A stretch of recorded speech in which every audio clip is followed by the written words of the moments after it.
It's the Mixed Martial Arts Hour with Mixed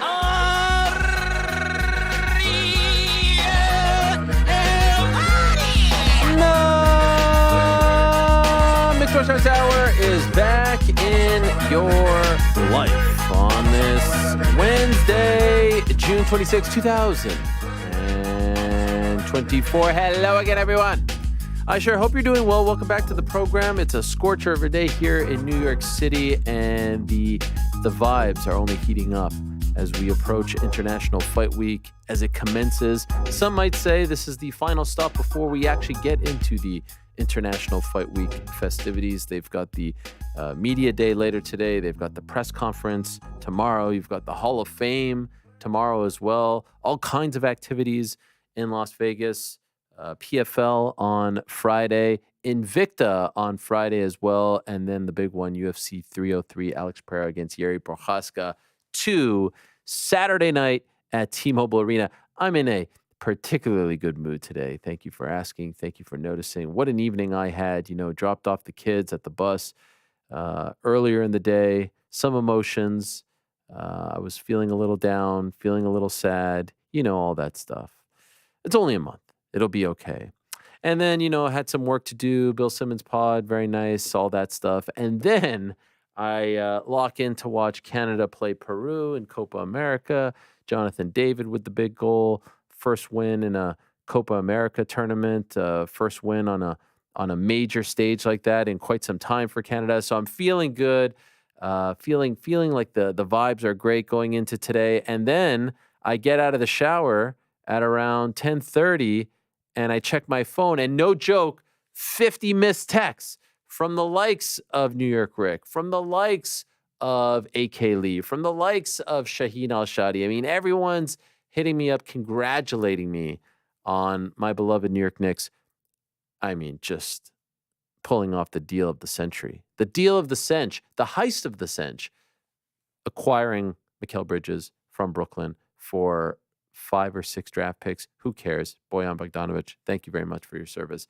And now the 4 members of the Nova Knicks are together, and it's just great vibes all around. And of course, I've been subjected to a lot of hot takes today on some of the other outlets and networks saying that the Knicks overpaid and that this isn't that big of a deal and that he's not an all-star and all this nonsense. They don't understand what we're building. They don't understand the culture. They don't understand the camaraderie. They don't know what it's like to be with friends. In the trenches, reunite, 2-time national championship team. And they have no idea, so don't listen to them. All you need to know is I'm very happy, the vibes are great, and we're feeling good as we head into the NBA draft today. But of course, you don't want to hear about any of that. You want to talk combat sports, and I understand that. Earlier today, a press conference at Wembley Stadium in London, announcing another big Riyadh season card. Now, this will be the second one outside of Saudi Arabia, the first August 3rd.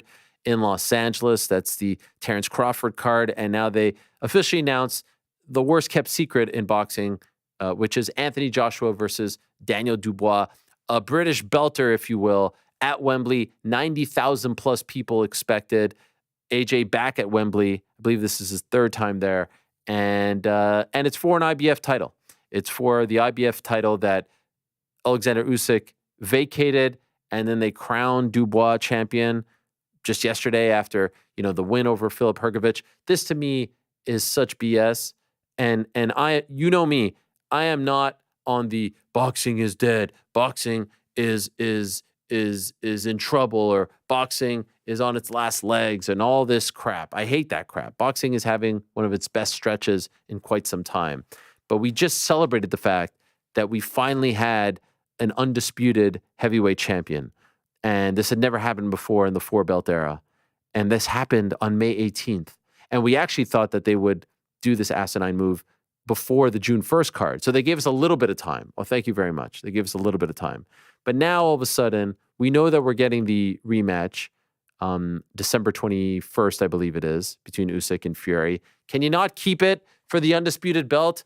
Does Dubois, AJ need a title? No, it doesn't need a title. No one cares if the IBF title is on the line or not. It's a number 1 contender fight to fight the winner of Usyk Fury. That's all that matters. And so all this stuff about let's celebrate that he could be a 3-time champion and all this is hogwash. This is why people get annoyed with boxing. This is why people tune out boxing, because you just celebrated combining all the belts, undisputed champion a month ago. And now you take one of the belts away, so there's no undisputed champion, at least, officially.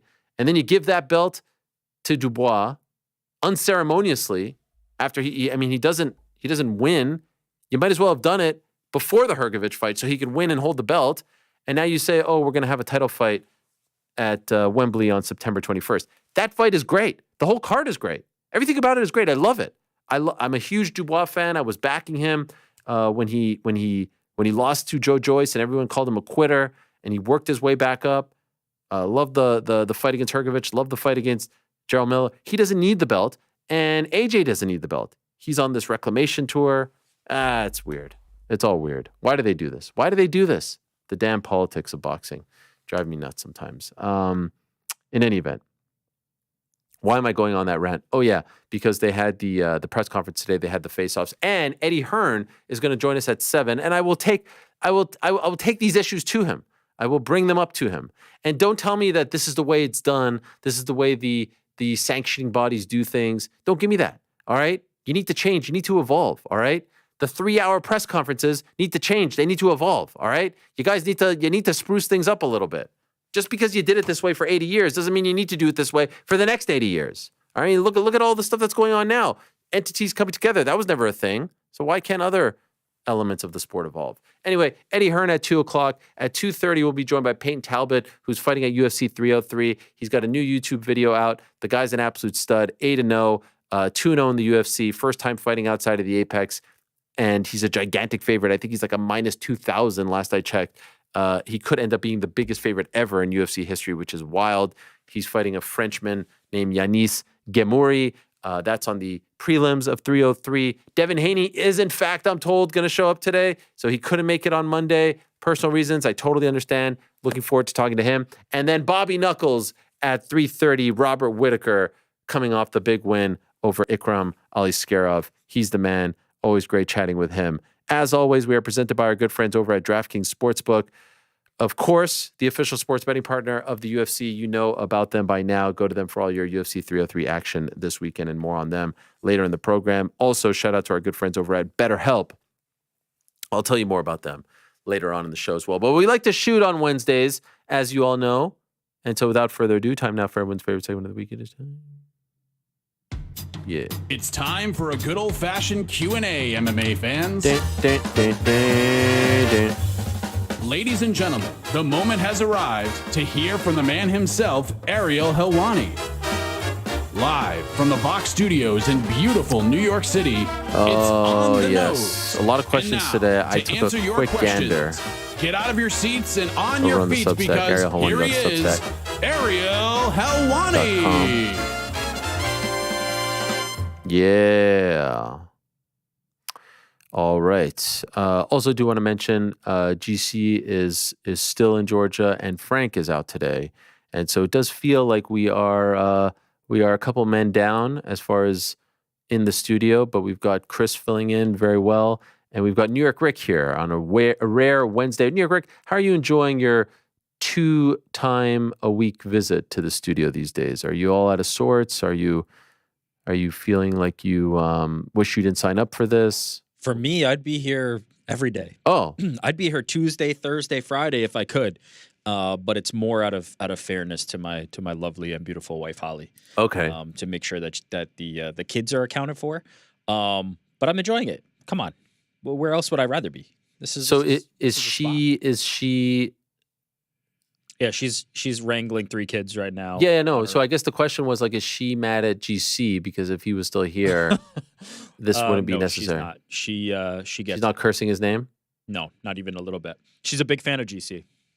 GC, anything you want to say to Holly about leaving her alone with 3 kids? I mean, the poor woman. No, Oh, he's No, you don't feel bad about this.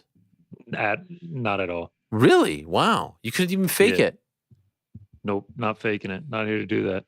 This is the Jordan meme right now. Wow. Kids. Okay. All right. I would have said, yeah. Listen, I do feel bad, but life happens, and I am very Thankful to Rick for making the trip in twice a week. That's Yeah. I couldn't imagine having to do that. Okay. I don't get it. I don't get it. I just couldn't imagine having to go into the studio twice a week. I've never had to do that before. Oh, okay. So what you're saying is, with or without you there, Rick should have been there twice a week for the past 2.5 years. I'm just saying. I know that's tough work to have to get in the studio twice It's a tough. week. I'm He glad that I don't have sacrifices. to I do it. mean, Okay. All right. I'm only kidding. Thank you, Rick, and thank you, Holly. All right, fine. All right, here we go. Newest first. What do we do? Let's go oldest first. How about that? All right, Gilbert Hill. Yo, why do you make it so tough? AY Juan, like Aaron Juan for Helwani? I don't know what this means. I've been wanting to settle this debate for you guys. Tell me what you think. For a fight to be postponed, the announcement of the original date not working should include the new date. Fury Usyk. If a fight falls apart and the only announcement is that it will no longer take place, McGregor Chandler, it is canceled. If a fight has been canceled, time passes and then a new date gets announced, the fight was canceled and now rescheduled. Paul Tyson. This is what I believe to be the correct vernacular for this kind of ordeal. Thanks as always, Gilbert Hill. Yeah, I could see that. I feel like this is kind of what we've said, when talking about the press conferences and whatnot. Fury Usyk, they pulled it and then the next day announced on this here program a special Saturday show. So does that count? I mean, it was 24 hours later, but does that count? I don't know. I just think if there is no intention of ever doing it again, like the presser in Dublin, it's canceled. If there is an intention of doing it down the line, it's postponed. Pretty simple. And then rescheduled, obviously. But thank you for that. This is from Sportsmaster, who I have to say has asked me this question. Sportsmaster has asked me a question, and he's great. And I see him on Twitter, and I appreciate his fandom and support and his interest in all the things that we do. But he keeps asking me a question about Chris Jericho allegedly sleeping with someone at AEW. I'm like, man, what do you want me to say about this? I don't know anything about this. And it seems like people in the comments like this question. And he's asking me if this has anything to do with Cody leaving AEW. I have no idea. I don't even know about this story, but I keep seeing it every week. And I'm like, I don't really want to touch this. So I'm sorry. But I just want to kind of address it so maybe you don't feel like you have to ask it every week. I like this strategy. Do you know about this story? I had no idea, but I can't say I follow the wrestling world as closely as that. But yeah, I don't know why he's so insistent on you being the one to speak on it. Yeah. Because it sounds like you're not following it either, but no. I like the strategy. Addressed and now we addressed. Now we're good. Jacob, what is the biggest non-UFC/boxing fight out there to make that isn't Jake Paul versus KSI?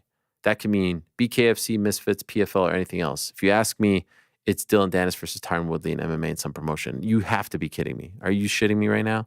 That has to be a joke. And since I mentioned his name, why doesn't Dylan train/corner/hold a towel and water for Connor anymore? No, he told me they were friends. Remember? They're all good. That second part makes me think it was a little tongue in cheek. Okay, all right. Honestly, I don't know what is the biggest, non. Oh, so he's saying biggest non-UFC and boxing fight. Okay, here's a better question. What's the biggest non-UFC fight that can be made in MMA right now? Francis versus whoever. I kind of feel like there's a better answer. Than Francis? There's Francis no bigger versus star Renan outside Ferreira? the UFC. I mean, I guess if you think Jake Paul is ever going to fight MMA, it might be Jake Paul versus Nate Diaz or something like that. But Francis versus somebody. Even if it's against Ferreira, that he's kind of someone that no one really knows. What other MMA fights are you like? No, I'm trying to think. I mean, honestly, give me Cade Rotolo against Mikey Musumeci. I mean, that's fun. I'm in, but no, it's got to be Francis, right? You can tune into the Craig Jones Invitational for that.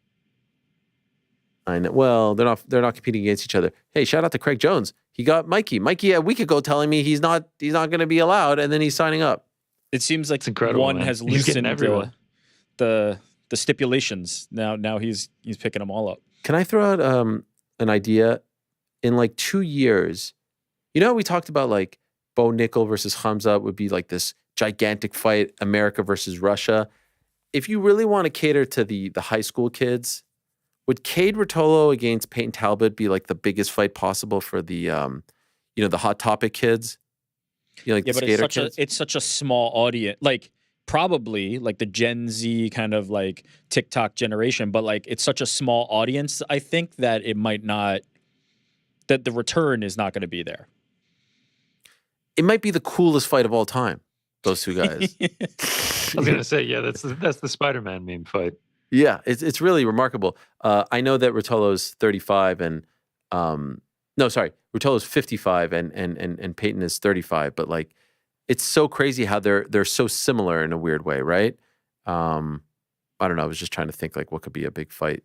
I feel like maybe Rojas is Rosas is Chiwiwi? Chiwiwis is in the convo, right? He's not like significantly older. No, but they're just very like, they're 90s skater kids. Yeah, certainly there's a vibe there, but I feel like he's somebody who's connected with that generation and a potentially even bigger name. Like he's got a fan base growing. Going back to the original question, it is quite sad that we cannot, like you're saying any Francis fight, fine. But there was once a time where it was like, man, if Bellator could do Patricio Pitbull against freaking AJ McKee, that's big. They've got some great guys in Bellator and PFL, but they don't really have the foils for them. They don't really That's have what I'm saying. It's quite sad that there isn't a matchup out there right now. There isn't a single matchup out there outside of the UFC that you could say like, okay, this one will cut through. Unless I'm missing something. I'm trying to think of one. I'm trying to think of PFL, Bellator. I can't think of one. That's a sad state of affairs. There's some great potential fights, right? Like, I would really enjoy Cyborg versus Pacheco. I think that's a great fight. I would really enjoy seeing that. But it's not a huge fight. It's not like Francis's next fight is going to get 10 times the attention of anything else we can name here. So that's the metric that I'm going by. But yeah, there's a lack of like depth in a lot of divisions. There's some like Johnny Eblin's fighting, I'm watching. Patchy Mix is fighting, I'm watching. There's some great Cedric Doumbé. Sure, is fighting, but I'm talking about a combo. You need the opponent. That's the problem. You need the opponents, and there's a lack of the roster strength outside of the UFC. The UFC is where you find that. 14 years ago today, Fabricio Verdum submitted Fyodor Emelianenko in San Jose. Is there anything even close to something like that? Is there anything even close to something like that on paper going in, or something that could have that type of impact on the way out? You know what I mean? Yeah. Impact going in, I think, yes, because I think, Verdum was not supposed to be that, right? But it was still Fedor, undefeated dude. That was on Fedor's back. This is why I'm saying Francis, right? If Renan Ferreira comes in and knocks out Francis, that will feel big, right? I don't think it will feel as big as that. It won't feel as, no. Fedor, like, falling was massive at MMA at the moment. It was insane. But I think that's the closest at the moment. I can't think of something closer outside of even the later UFC. that summer, we got Gina and Cyborg. There's nothing close to that. No, not at the moment. It's kind of sad. There's great talent outside the UFC, but the matchups are difficult. Can I ask you guys a question? I saw yesterday, and it was first reported by MMA Fighting, Tracy Cortez replacing Macy Barber against Rose Namajunas. Macy Barber's injured. And I was the one who first reported the Macy Barber Rose fight, and I saw like 90% negativity. I can't believe it. Like this whole thing now where people are shitting on women's MMA, all of a sudden this is like a cool thing to do for some bizarre reason. But yesterday, I saw a lot of positivity about this. Why is it? I don't know. Did you guys notice that too? I saw a lot more people excited about Tracy Cortez versus Rose as opposed to Macy versus Rose. And I think Macy is ranked higher than Tracy. Is it just because Tracy's more popular? Probably. We're lack of a better answer, then I'm going to say yeah. Tracy Cortez has become a fan favorite. Fan favorite, in the women's division. Let me see. 125. Macy is 4. Cortez is 11. And I saw a ton of comments like better fight. Oh hell yeah! It's like wow. I was surprised at the negativity for Rose Macy. Maybe for a big arena like Ball Arena where the Nuggets play, people thought there'd be a bigger main event. But I found it very noticeable that there was a lot more positivity about the fight than the original fight, the new fight than the original fight. So I don't know. I mean, this is a huge spot for Tracy Cortez too. She hasn't lost since her first fight. She hasn't, like a 10-fight win streak. Yeah, and I guess but she's not as like she's not even top 10 at the moment. First main event for her. Yeah, I get it. I really think it's her popularity. Yeah, her marketability. Yeah, and also it's a fresher name. It's a new name that's entering a mix that like Macy Barber belongs in the mix with Rose Namajunas. I think Tracy Cortez is somebody you'd go, oh, does she belong in the mix? And there's a allure there. There's a mystery to that. I mean, she gets her first main event beating Rose Namajunas in Rose's home state. That's a really big moment for her. Yeah, and then at that point, she'll definitely be top 10. She'll be 6-0 in the UFC. You talked about the marketability. Now you start discussing how many more wins does she need before she could potentially get a title shot. And by the way, for the record, I had no problem with the original, and I like the story that you guys are laying out for the new one. I just noticed a big difference in the reaction between the original fight and the new fight. Speaking of women's MMA, this is from Aaron. Ariel, where are the scheduled title fights for our women's divisions? Do you have any insight into what's going on with our female champions, Zhang Weili and Tatiana Suarez? Not at the moment. No talks, but I suspect we'll start to hear something soon. Pennington/Paney or Kayla Harrison, maybe the October card in Utah, and we suspect Grasso Shevchenko on the Sphere card. So let's see.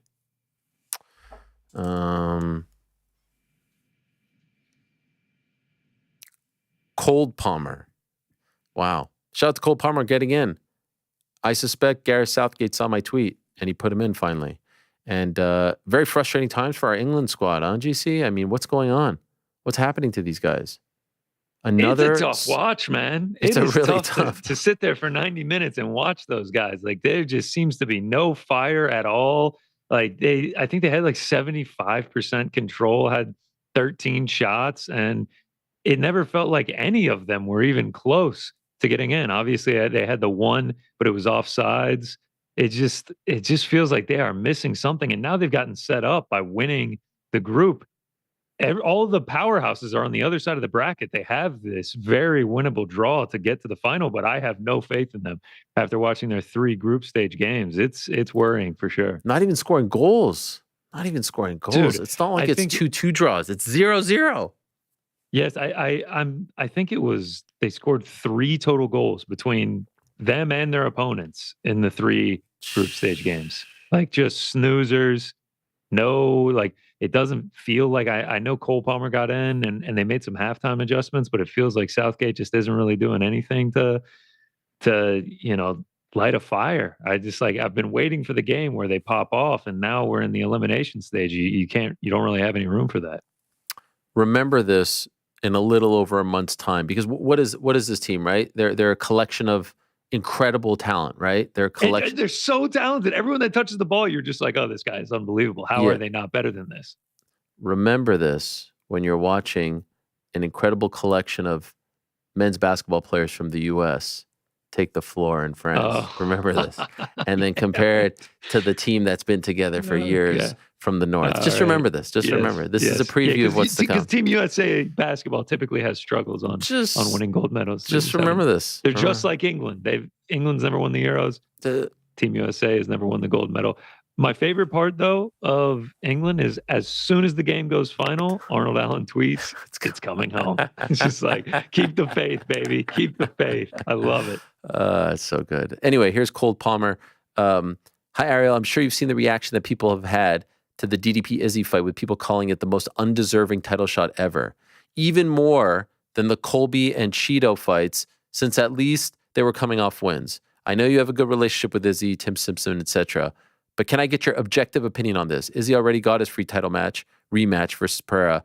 Are we going to give him unlimited title shots every time he loses, even after getting dog walked like he did versus Strickland? That wasn't getting dog walked. Get the fuck out of here. That was not getting dog walked. As always, appreciate all your work. Love from Australia. Okay, let me ask you this. Who else Who else are you giving that title shot to? DDP hasn't fought since January. Who else? Strickland? They're going to say Strickland. You're giving it to Strickland. That's the answer. Strickland, who just had the belt and lost, who had a nice win, nothing to write home about over Costa. Is he that much more deserving than the multiple-time champion, Izzy, who defended the belt, who's a massive draw in Perth? Again, timing matters, location matters, history matters. What's a bigger fight, Izzy versus DDP or Strickland versus DDP? Come on. The build-up to DDP Strickland was embarrassing for the sport. It was embarrassing. Strickland had no idea how to handle himself in that spot. Izzy DDP is going to be a gigantic fight. It's going to be a massive fight on so many different levels. There's a build-up, not just last year's tete-a-tete inside the cage, International Fight Week, but even prior to that, they were going back and forth. This is the fight that, and don't forget, this is the fight that the champion wanted. DDP wanted this fight, and Izzy, one of the biggest stars in the sport and one of the most dependable, reliable champions that the UFC has had in the last 10 years. One more go, I'm okay with it. And then who else? Who else has a stronger case? Strickland doesn't have a stronger case. He has a case. He has a case. Does he have a stronger case? Doesn't have a stronger case. Whittaker just fought. Who else? Khamzat can't fight in multiple parts of the world. Who else? Like, if you're going to say this, you got to give me someone else. You got to give me a better option. There is no better option. There are other options, but Izzy is the best option by far. And gifted a rematch against Pereira. The guy was champion for like 4 years and then lost to Pereira. Of course he's going to get a rematch. And what happened in the rematch? He won. Hogwash. Matt, good day to Ariel and crew. Opinions on where the Bloodline is heading / Jacob Fatu's debut on Friday. Any predictions or hopes for the future of the Bloodline storyline? P.S. Did you see Bo Dallas's video package on Raw? That's the type of shit that makes a grown man cry. Before we get into that, my condolences to Roman Reigns and his family, his father, the legend Sika. It was announced yesterday that he had passed away, I believe at 81 years of age. So our heart and our prayers and our love goes to him and his family. WWE is on fire right now. They are just on fire. They're bringing in all these new members of the Bloodline. Jacob Fatu, indie legend coming in. Bo Dallas with the promo of his life. I'm a little bit surprised that they went there. I sent it to Rick, the promo. The way it was shot, the VHS style. He's talking about his brother, Wyndham Rotunda, a.k.a. Bray Wyatt, and his passing and the emotions. Triple H and company are on fire. They're on fire. Even the biggest hater of all time, even the biggest AEW freakazoid can't deny that the gap between them has never been bigger. It's never been bigger. And of course, I'm sure this is going to get clipped and all this nonsense. You are a certifiable hater if you are saying that the WWE product is infinitely more interesting and better than the AEW or any other product right now. They are on fire. Every show is a grand slam. And the way they're introducing new characters and the storylines and the crowds, the Euro crowds, the international PLEs as of late have all been better than the next and more interesting than the next. Roman hasn't come back yet. The Cody title reign has been great. The France show was great. The Scotland show was great. They're going to Canada next week, Berlin later in the summer, SummerSlam in Cleveland where the Browns play. They're on fire. What did you think of that promo, Rick? I mean, wasn't that something? I'm still not even quite sure what to make of it all because it really does touch on real life tragedy. But holy shit, it's intense stuff. Yeah, I said it to you in the text. Like the most interesting and like thing that becomes hardest for me to wrap my head around is when WWE or wrestling in general turns real life storylines, real life stuff into storylines, but especially like something that tragic, like the death of your brother, and then he's like having a full conversation with himself about dissecting that. That's some like real trippy kind of like I don't know what to make of it type stuff either. But fascinating. Like I was gripped. And especially as somebody who's not like tuned into the day to day, like I didn't know that this was, you know, the angle that they were taking. Fascinating stuff. Like, man, I'm interested. The Chad Gable stuff is great. The Drew McIntyre CM Punk stuff is fantastic. The Liv Morgan Dominic Mysterio stuff is fantastic. They're on fire right now. There's no other way to say it. They're on fire right now. And by the way, also condolences to the family of Roy Jones Jr. He announced on Monday that his son had tragically passed away as well. So I can't imagine what he's going through. And our heartfelt thoughts and prayers go out to his family as well. Here's a question for one New York Rick from Iran. Shalom, Ariel, and the team. My question this time is for New York Rick. The recent headlines about Ronda Rousey reminded me of what I consider your worst take ever. Her being named comeback of the year. After all these years, can you finally admit that you were completely off? As always, thank you all for making my week infinitely better. We've already, I mean, how many times do we have to do this conversation? Listen, ahead of the curve. That's all I'll say, you know? Ahead of the curve. Dealing with the mental health issues.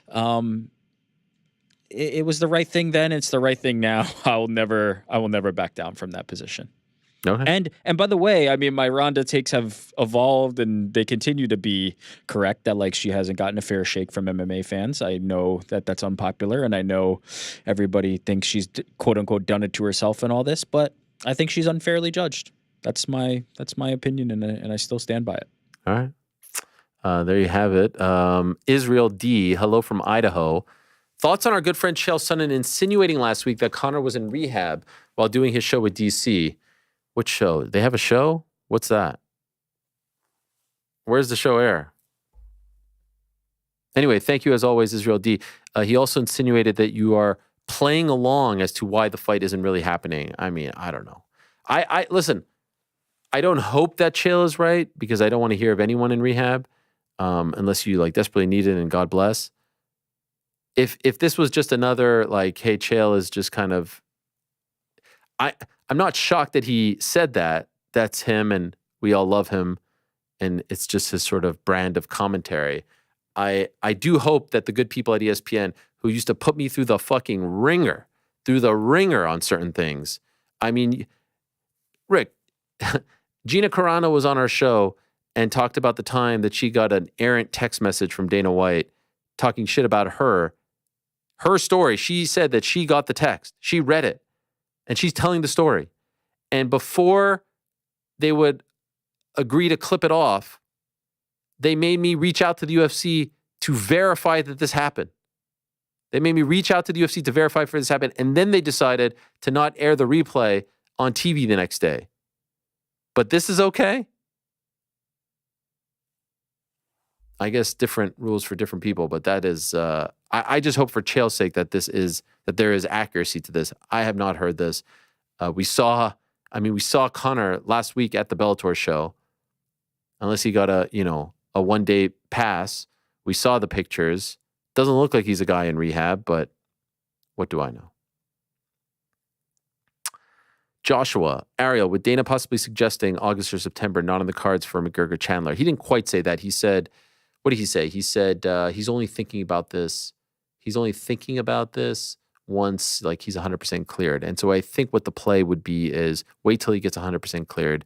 And then all of a sudden you're in July or August. And then you say like, hey, do the fight in 4 months in December. They really, like I've said all along, and Conor backed it up on the weekend, they want an August, September date. The problem is the pay-per-views are filled up or just don't make sense. So they're either going to make a new date or they're going to have to put them in that potential December slot. Anyway, Joshua asked me when I see this getting rescheduled. It's too soon. It's too soon.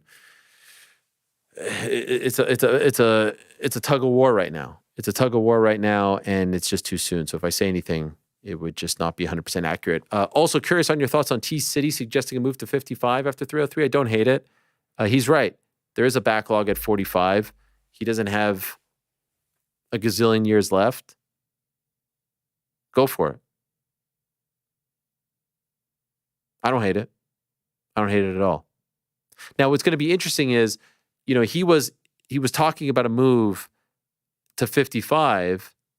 Then he gets this fight on short notice, 45. I'm just curious how the weight cut is going to go. If you're bulking up for a 55 move, and then all of a sudden you take a little detour to 45 on short notice, took that fight a week and a half ago. How's the weight cut going to go? We'll find out in 2 days. He doesn't historically have issues with that. But I just wonder. I wonder how that will go on Friday. But after this, if he wins, and even if he loses, I think a move to 55 makes a lot of sense. Rob Mallow, hey Ariel, long time, first time. I know you have a bad relationship with Dana. I don't even call it bad. It's just non-existent at the moment. How's your relationship with Hunter, though? In the event where Dana retires and Hunter takes over, do you think that you would have had, or you would have better ties with the UFC, Rob from Montreal?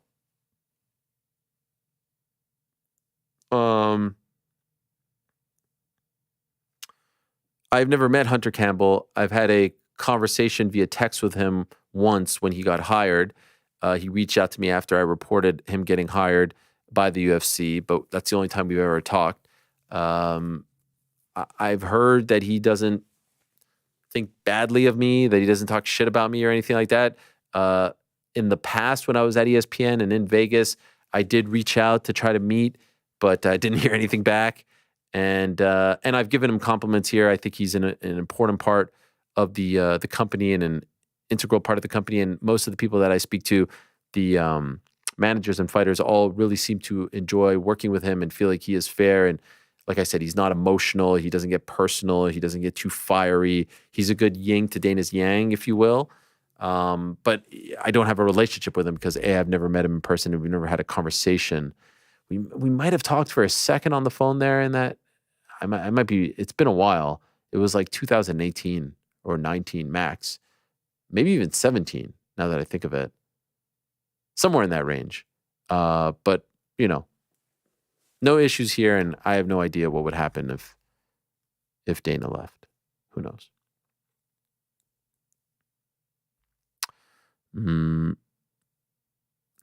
Hello.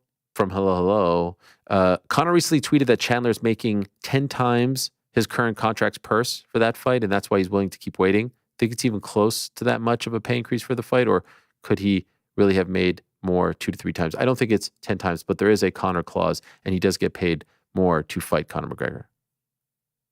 100%. But 10 times is a lot. I don't think it's quite 10 times. Gil, how do you handle keeping in touch with those fighters that are retired or no longer very active, but were regulars on the show like Tyron Woodley and Uriah Faber over the course of your long career? I'm sure there must be so many former fighters to reach out to just to show you still think about them. Yeah, I think we do a good job. Instagram, Twitter, the random text, they're all kind of, obviously over the years, there's people that you're just not as tight with. There's no reason to reach out. I'm sure there's a boatload of those for as long as we've been doing it. Like, where's Jacob Volkman at, You used to talk to him all the time. But for the most part, I think I do a pretty good job. I enjoy keeping in touch with them. They've been important figures in the sport and in my career. Joel D. Hey, Ariel and crew. I've noticed an interesting thing that you keep doing with fighters. You call them friends and consider them friends. However, you've also noted many times that you don't get together with fighters outside of interviews so as to not to blur the lines. Can you explain this juxtaposition? It's very intriguing. Do I say that I consider the fighter friends? Like, I know I've called DC and Chael friends, but they're not active fighters. Do I call any active fighters friends? I don't think so. Am I wrong, guys? Have I called an active fighter? I mean, I sometimes say like my friend, like when I say like, hey, my friend, what's going on? But that doesn't mean like we're actual friends. Like we're not making plans. We're not hanging out. We're not going for dinner, coffee, lunch, etc. And there's nothing wrong with that. There are journalists that do that 100%. It just was always kind of my thing. And so I feel like I do a pretty good job. Again, as I've said time and again, we're human beings. You're going to have relationships. You're going to have kinship with others. You're going to have, people you like and don't like or connect with. And so that relationship is friendly. You'll meet family members, you'll meet kids, you'll meet wives, you'll meet whatever, parents. And so we are friendly. And some of them I talk to more than my own friends, my like actual real friends. But it's just different. I don't know. So I think there's a little too much focus on the words and maybe less on the intention, which is more significant to it. I think how the actual relationship plays out is more significant than if you say like, oh, that's my friend. Like I would compare it to everybody knows a person who in their life is like, oh yeah, I'm friends with that. You mention somebody and they're like, oh yeah, that's my friend. I know that. And they aren't really friends with them. They're just friends with everybody. And they're not actually friends with many of those people. Everybody's their friend. The word is kind of transient and a little bit fluid. Like I wouldn't read too much into that. It's about the actual relationship. Yeah, and I'm looking at the YouTube chat. People are saying Bisping in the past, Dustin Poirier, Chito Vera. I definitely have great relationships with people, and that's just life. But I don't know. Like if I was getting married tomorrow, am I inviting them to the wedding? I don't know. That's friends, right? But also, friend can mean, I guess friends is friendly. It can mean a million different things. It can mean one thing to you. It can mean a different thing to them. It's a spectrum that is hard to kind of pin. That's fair. Like I almost feel like you wouldn't have a list of people that you'd be like, this is my friend, this is not my friend. You could be like, I'm friendly with them. Maybe, like it's just too fluid. It's a spectrum of thought that I don't think you can quite quantify in that way. Like a big part of your job is building relationships. The relationships will have different levels of friendliness. And that is just how that is. I will also say, and I'm okay with saying this, 2009 Ariel is not the same as 2024 Ariel. 2009 Ariel was relatively fresh out of school, Mr. like head down, big J journalist, don't do anything. And now, the role has evolved, the job has evolved, the place in this world has evolved. Like I have evolved, my personality has evolved. And so I don't think that I should be sticking to the same sort of set of rules that I apply to my life and to my job in 2009 as I did here. Again, or as I do now. I don't think that there's a massive difference, but evolution is okay and healthy in my opinion. I think the industry has changed quite a bit as well. That is true. That is very true. In addition to your own kind of evolution in it, I think we're in a different spot in 2024. Bella, crew, what moments in or outside the cage give the biggest aura boosts? Oh, that's a great question. For example, crawling up the stairs to the octagon, plus 1,000 aura. Have a great international fight week. Connor, are you following the European Championships? Who's your favorite? Weil Grube, I definitely butchered that. Bella from Berlin. And by the way, Matmo says fist bumping Bruce Buffer as he screams your name is a plus 10,000 aura boost. But Bella then says it's kind of cringe. I love when they hit their move like Derek Lewis. What do you think? GC is the youngest one here. What's the best boost? What are we thinking? I actually like the Bruce Buffer fist bump, but you gotta do it properly. Like it's gotta look smooth. It's just like almost natural. I mean the McGregor when he like walks to the center of the octagon and like puts his arms out and everything, being called the one, the only by Bruce Buffer, which is what he does for McGregor and John Jones. I mean, I feel like that's a pretty big aura booster right there. Crawling up the stairs, that was one that they said. Yeah, you don't like that one? No, I mean, I just don't. I don't imagine that's just like a massive work. I feel like standing outside of the cage door and just like taking it all in. That's increasing it. It's specific, but Alex Pereira, the bow and arrow. I mean, that's got to be plus 10,000. I don't know what the scale is here. I mean, we threw out 1,000. We threw out a 10,000. I'm not sure of the scale, but I mean that's a big one. Yeah, I don't know. I mean, what do you guys think? What about? I mean, John Jones back in the day, crawling up and then doing the one-handed cartwheel. Is that a cartwheel? Yeah, that's pretty. Yeah, it's pretty sick. Was it a cartwheel or was it like a flip? It was kind of a cartwheel, right? It was pretty damn incredible. The Bryce Mitchell holding the Bible above the head, screaming. Sure. Diego Sanchez coming out with the yes chant. And one time in Nebraska, he walked out with the freaking cross, like he was, putting like some sort of hex on everyone. And this is all just strictly walkouts, like as you're making it to the octagon. I suppose. I mean, does sprinting add any? Some fighters like run to the octagon. Yeah. Frankie Edgar famously was a guy who ran to the octagon. I don't know. I'm too old to talk about aura. I don't know. Let's be honest. I'm also too old to talk about aura. Yeah, I'm trying to think. I mean, this would be a nice like Twitter thread for people to chime in. have you seen those videos, Rick, with the aura and it's like with the music and all that? Of course, I've seen them. I'm on TikTok more than I'm Okay. anywhere else in my All life. right. I live on TikTok. I showed the one that Spencer made to my kids, and they freaking loved it. They're like, oh, we know that. I don't know where they've seen it. Like, where did it originate? But they loved it. Yeah.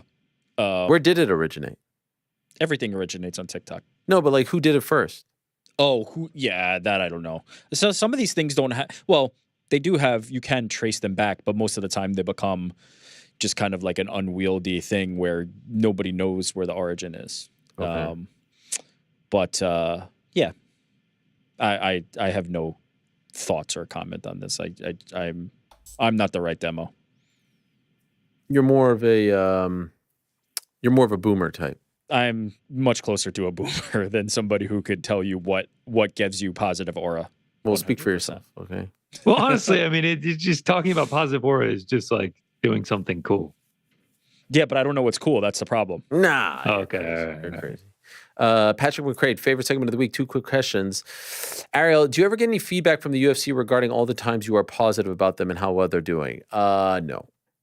And I don't really need the feedback. What's funny though is like you never get that type of feedback from people online, and then you say like one critical thing. You're like, you're such a hater. But no, the answer is no. GC, I may have missed it.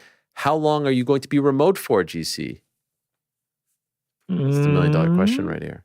Yeah, TBD. I noticed that you moved the hat.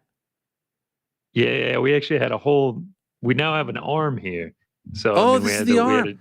Wow. Yeah, we had to adjust everything. I mean, it's almost like I'm there at this point. If I could just paint this gray, it really actually is. It actually is quite incredible. The arm is a huge difference maker. God, it changes everything. It changes everything. Shout out to where Frankie. does the arm, like, where does it attach to? A desk? Yeah, so it's attached to the desk. And wow, Frankie set you up like this? Yeah, I mean, it's easy. I was FaceTiming him yesterday to set it up. I mean, it's high level stuff over here. How long did it take? 5 minutes. Wow. And what does the mic connect into? Your computer or like a switchboard? It connects into something that is similar. I don't know the exact name for it. It's plugged into something that's plugged into my computer. If that wall was black, no one would know that you're not here. Yeah. The only way they would know is if we had in-studio guests and you didn't get pictures with them. People would start to question. There it is. Anyway, your presence is missed around the offices. Everyone in the office. I miss being there.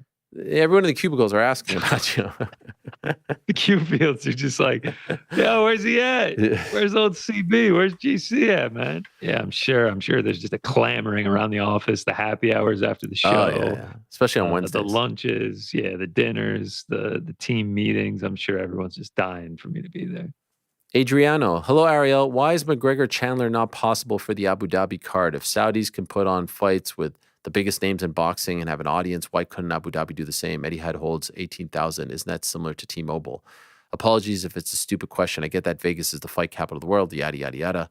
But surely Abu Dhabi would break gate records and pay UFC handsomely to host an event there.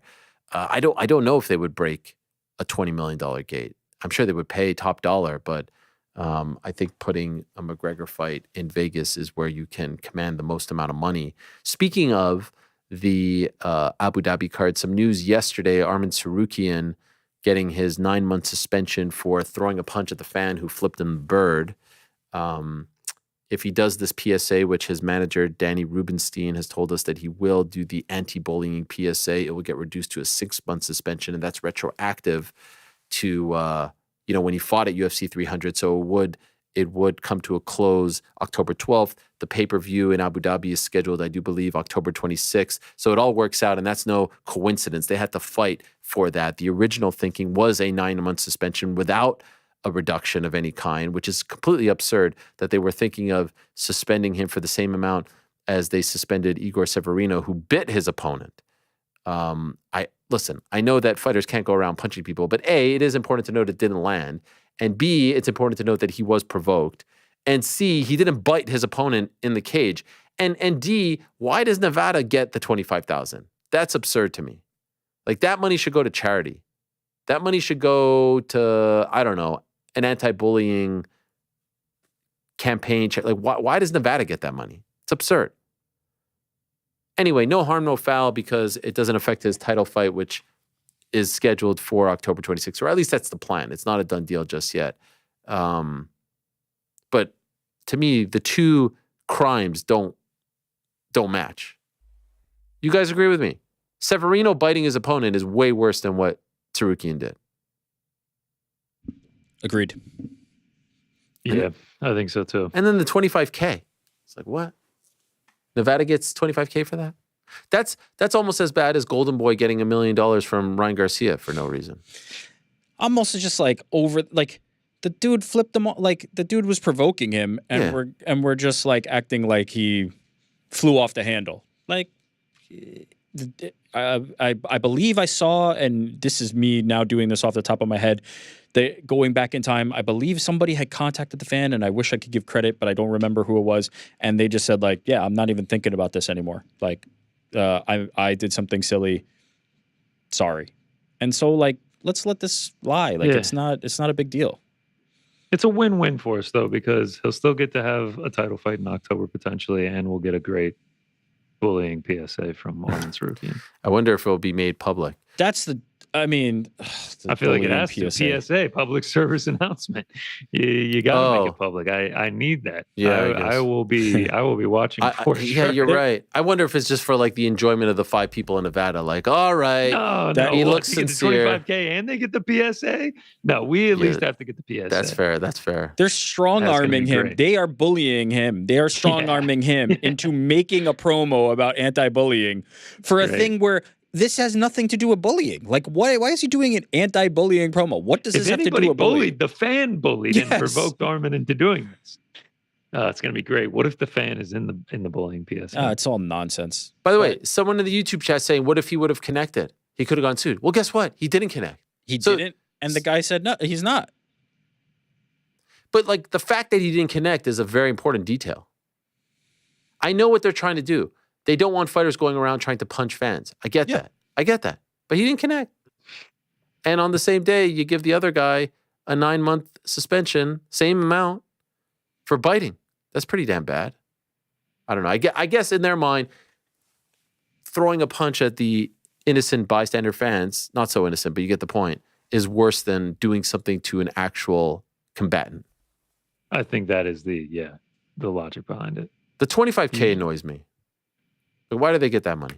Oh, I'm much more annoyed by the whole thing than the money, like the length of the suspension, the stupid PSA. Oh, I'm personally looking forward to the PSA. I mean, wait, do we think it's going to be like an actual like video where it's like, "Hi, I'm Arman Tsarukyan." Bro, that's what I'm hoping. I want like a nice button down, some slacks. I want him to be UFC fighter Arman Tsarukyan. No, I want. If somebody ever flips you off, the proper move is to continue about your day and just walk to the octagon. You know what's the move? Do it while you're wrestling an alligator. You know? Here I am bullying an alligator. Don't be this person in real life. The Check move is to yourself make it a before you wreck parody yourself. that is hilarious, that will gain him fans. That's how you do it. You make it completely unserious and funny. Who is the audience for this? Is he doing a PSA for other fighters? Are they going to use this material as a lesson to other fighters not to be bullies? Is this for the general public to not bully people? And like, what is the intended audience for this? I'm still not sure exactly what's happening here when it comes to this PSA. Between now and October, we're going to find out. Yeah, it's all just them trying to send a message. That's why I think it's silly. If there was actual intent, right? If there was an actual intent and they were like, look, you cannot do this. We're going to really punish you. Then I'm kind of like okay with that outcome. But this is very clearly not an actual punishment and very clearly just to kind of like flex authority. So like why? What's the point of that? I'd almost actually I'm not going to speak that into the world. But anyway, I'm glad he can reduce it. Here's Ben. Hello, Ariel. I know you've talked about not being so invested in the breaking news game these days, but my question is, do you miss it? It seems like the more chaotic part of the media, as you have talked about in the past. But watching you work during the McGregor saga was really great work, and it seemed like a little fire in your belly. No, I do not miss it at all. It's extremely time consuming, and I don't mind time consuming. I don't mind hard work, but the juice isn't worth the squeeze. And the UFC has programmed these fighters and managers and coaches to think that it's the greatest sin of all time to talk about. Like, yesterday's a perfect example. Woj gets the Mikal Bridges news. He breaks it. No harm, no foul. That's his job. He's an insider. Everyone's happy. We're talking about it. It's a part of sports media. The freaking thing keeps going and going and going. The world doesn't end. They seem to think that these fight announcements are more important than anything when they don't even treat them as big deals. I mean, they're literally showing up at press conferences, reading the biggest fights of the year off a piece of paper. And yet they put the fear of God in these people. And so the juice just isn't worth the squeeze. Like I said, the relationships, having people on the show, having people comfortable to, talk about things is way more important to me. And I know that there's value and there's an economy attached to that, but I sort of feel like I've been there, done that. It was fun, but it was supremely stressful. And how it got out of my system was when I went to ESPN, they kept telling me that they didn't want that they, and maybe that was just a way to like appease the friction, but they just said like, do your thing, do the show, do Ariel and Bad Guy, do whatever, do the interviews. We don't want that. And that kind of like slowly but surely got me out of it. And once you're kind of out of that, you realize, gosh, it's way better being on this side of the fence. Hut, Ariel, am I alone in thinking that the Mike Perry, Jake Paul interview was by far one of the weirdest examples of two fighters talking shit and building a fight? Is their fight going to be streamed on Pornhub? What the F was that? Seems like they're ready to bang. What are your thoughts on the interview? Love the show, love the watch parties. Shout out to GC and Frank, thank you. No, I liked it. I didn't have a problem with it. I mean, there were some like funny lines, but I thought it was great. They were all fired up. I had no issues with it. I actually thought it was one of Jake Paul's best performances in quite some time. It didn't seem to me like he was overthinking, that he was like reading off a mental script. Perry was fired up. Private school Perry, the baby poop line. Like, I thought it was great. It was different. It was fun. I enjoyed it. Jairo Martinez. Hey, Ariel, I used to love your questions back in the day when Dana would do the scrums. What is one question that stands out to you from those days that you've asked him? Golly, I don't remember. I have no idea. I mean, some of the debates about Fedor and whatnot. Those were fun, but a specific question, I have no idea. Cole, good day, Ariel and crew. Have you heard any word regarding who else will compete on the Perry versus Paul card? Yeah, I mean, we know about H2O Silva, we know about Amanda Serrano. There's one fight that I think would be of interest to MMA fans if it comes to fruition, but still in the works. So nothing that we can say at the moment. Here's a more important question, also from Cole. For the crew, favorite flavor Pringles? Thanks and love the show. Do you guys have a favorite flavor of Pringles? Yeah, not something I really keep stock of. I watched a video the other day about Pringles not having any potato in them. They're just like a paste. Yeah, they're just like I don't even know what they are. They're just like a crisp of I don't know what. There's no potatoes in them though. Kind of mind blowing. Barbecue, sour cream and onion. I'm an original. Give me the red can. Oh, wow, original.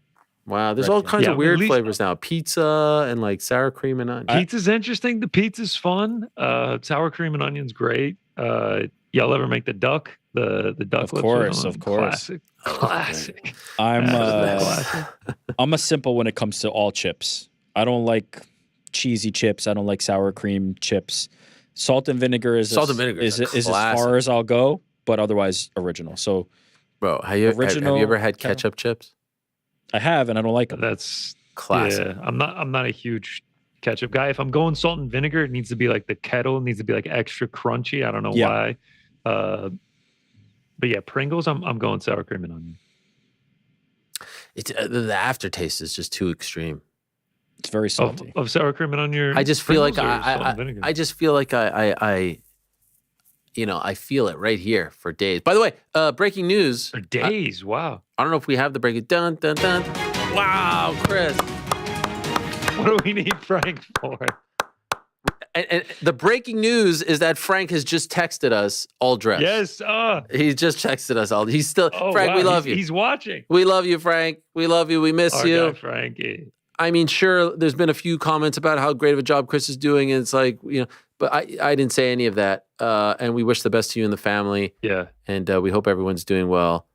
Thinking of you, Give us a thumbs up, Frank. Give us something. Give us a who-me. Give us something. Give us a meow, you know? I hope he's Who, doing me? all of this. Wow. Space. Chris has got it all. Wow. And that's, by the way, that's just a byproduct of Frank's great teaching, I presume. Did he tell him about Jazz Devicius? That's a negative. It might be your picture. It might be your picture on the soundboard. You didn't tell him about Jazz Devicius. All right, fair enough. There's only so many. By the way, veteran move by Frank. Give some of the intel, but not all of the intel. I think that's brilliant on his part. Yeah, that's vet stuff. That's vet stuff. One last thing on the Pringles before we move on. Yes. Whenever I eat Pringles, it's like 10 at a time. I'm never just putting one crisp in my mouth. You know, they've actually said once you pop, you can't stop. That's a good point. In relation to that.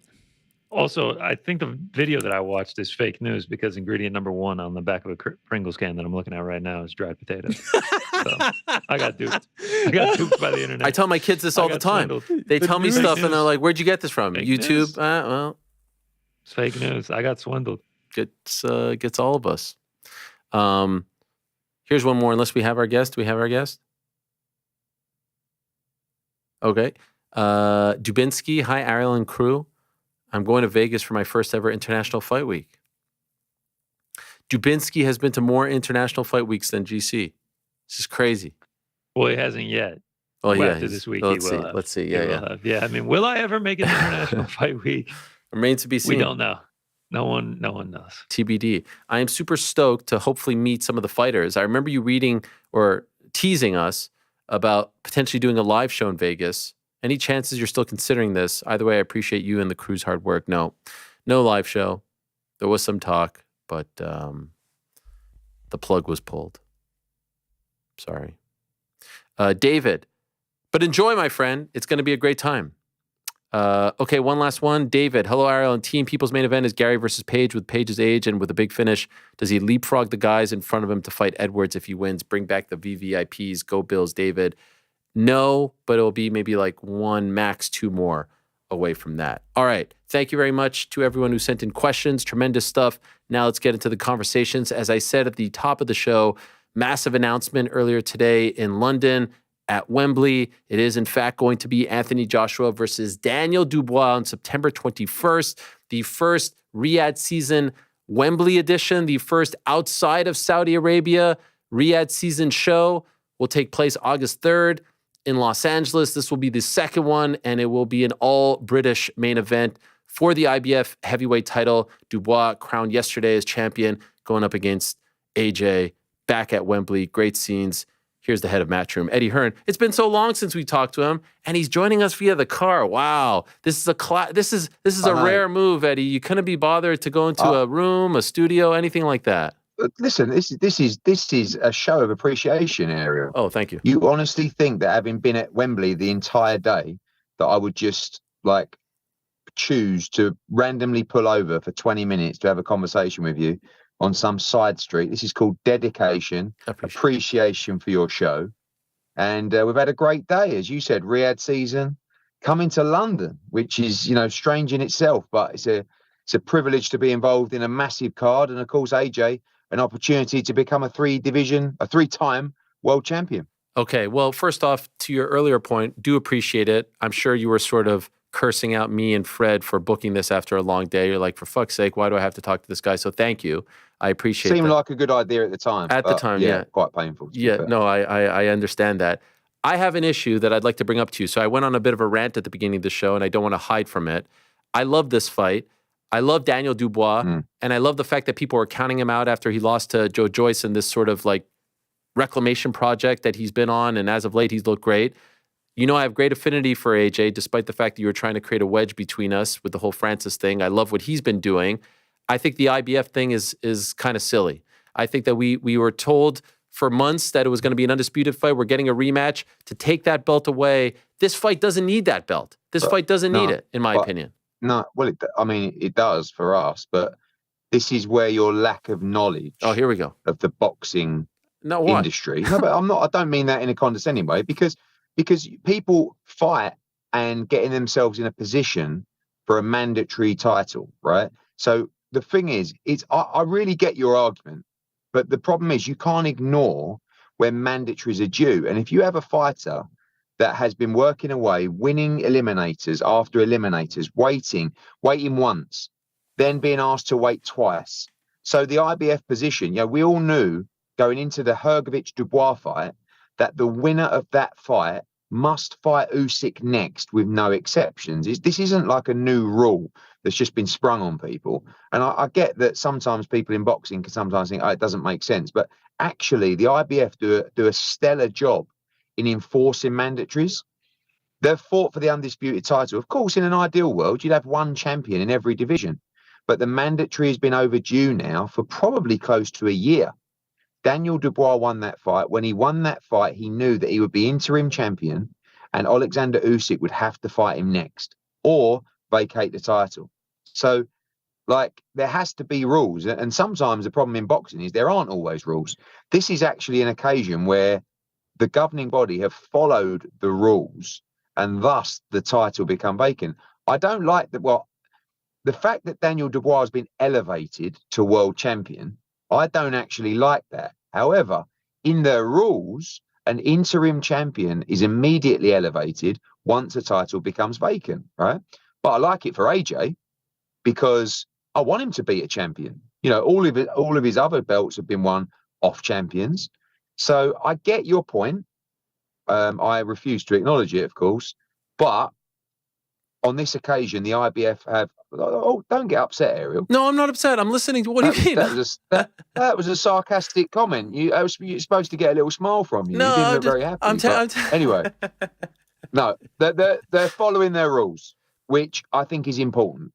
But I do get your point. Can I respond with this? Just because that's the way it's always been, it doesn't mean it's the right move now. There's a lot of things in boxing that we're seeing now that are evolving, right? These mega cards, we're seeing you and Frank. Heck, we're seeing you and Ben Shalom in the ring together. These things never could have happened a year ago. So why do things that were the way? I'll have to say, I think, can I just be I feel comfortable being able to say this stuff to you. The press conferences are dreadful. They're absolutely dreadful. The boxing community needs to update these. And so just because this is the way things are being done or were done doesn't mean it should be done now. The Usyk Fury fight doesn't feel as big on December 21st because it's not for the undisputed belt.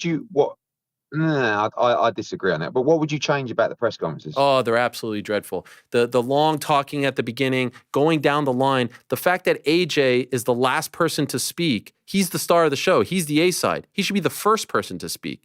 I don't want to hear from Spencer and from the coaches and from all these people before we get to the main guys. Get right into it. Boom, boom, boom, boom, boom. Let the media ask questions. That's how you get the good stuff going. Have some energy. Have some fans there.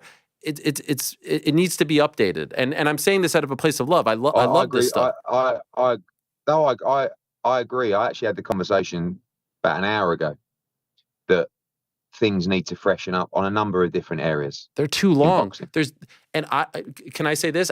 I personally don't think that you should be the one asking them questions as the promoter. I think someone else should be asking. That's a tough spot for you to be in when you're asking non-matchroom fighters questions and stuff like that. It really is a rare talent. No, you're fantastic at it. You're fantastic. I'm very humble, but I think that I'm one of the few people that can do it. I do agree with you, but for me, I'm the person telling the story.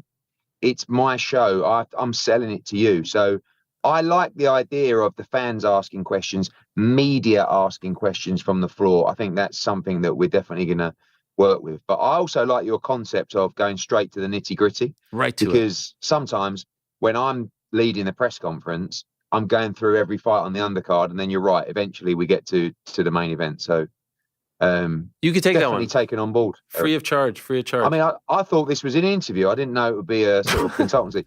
Are you charging me for this as well? No. I mean, I love it. I watch all of it. I just feel that next, Bam against Sonny tomorrow.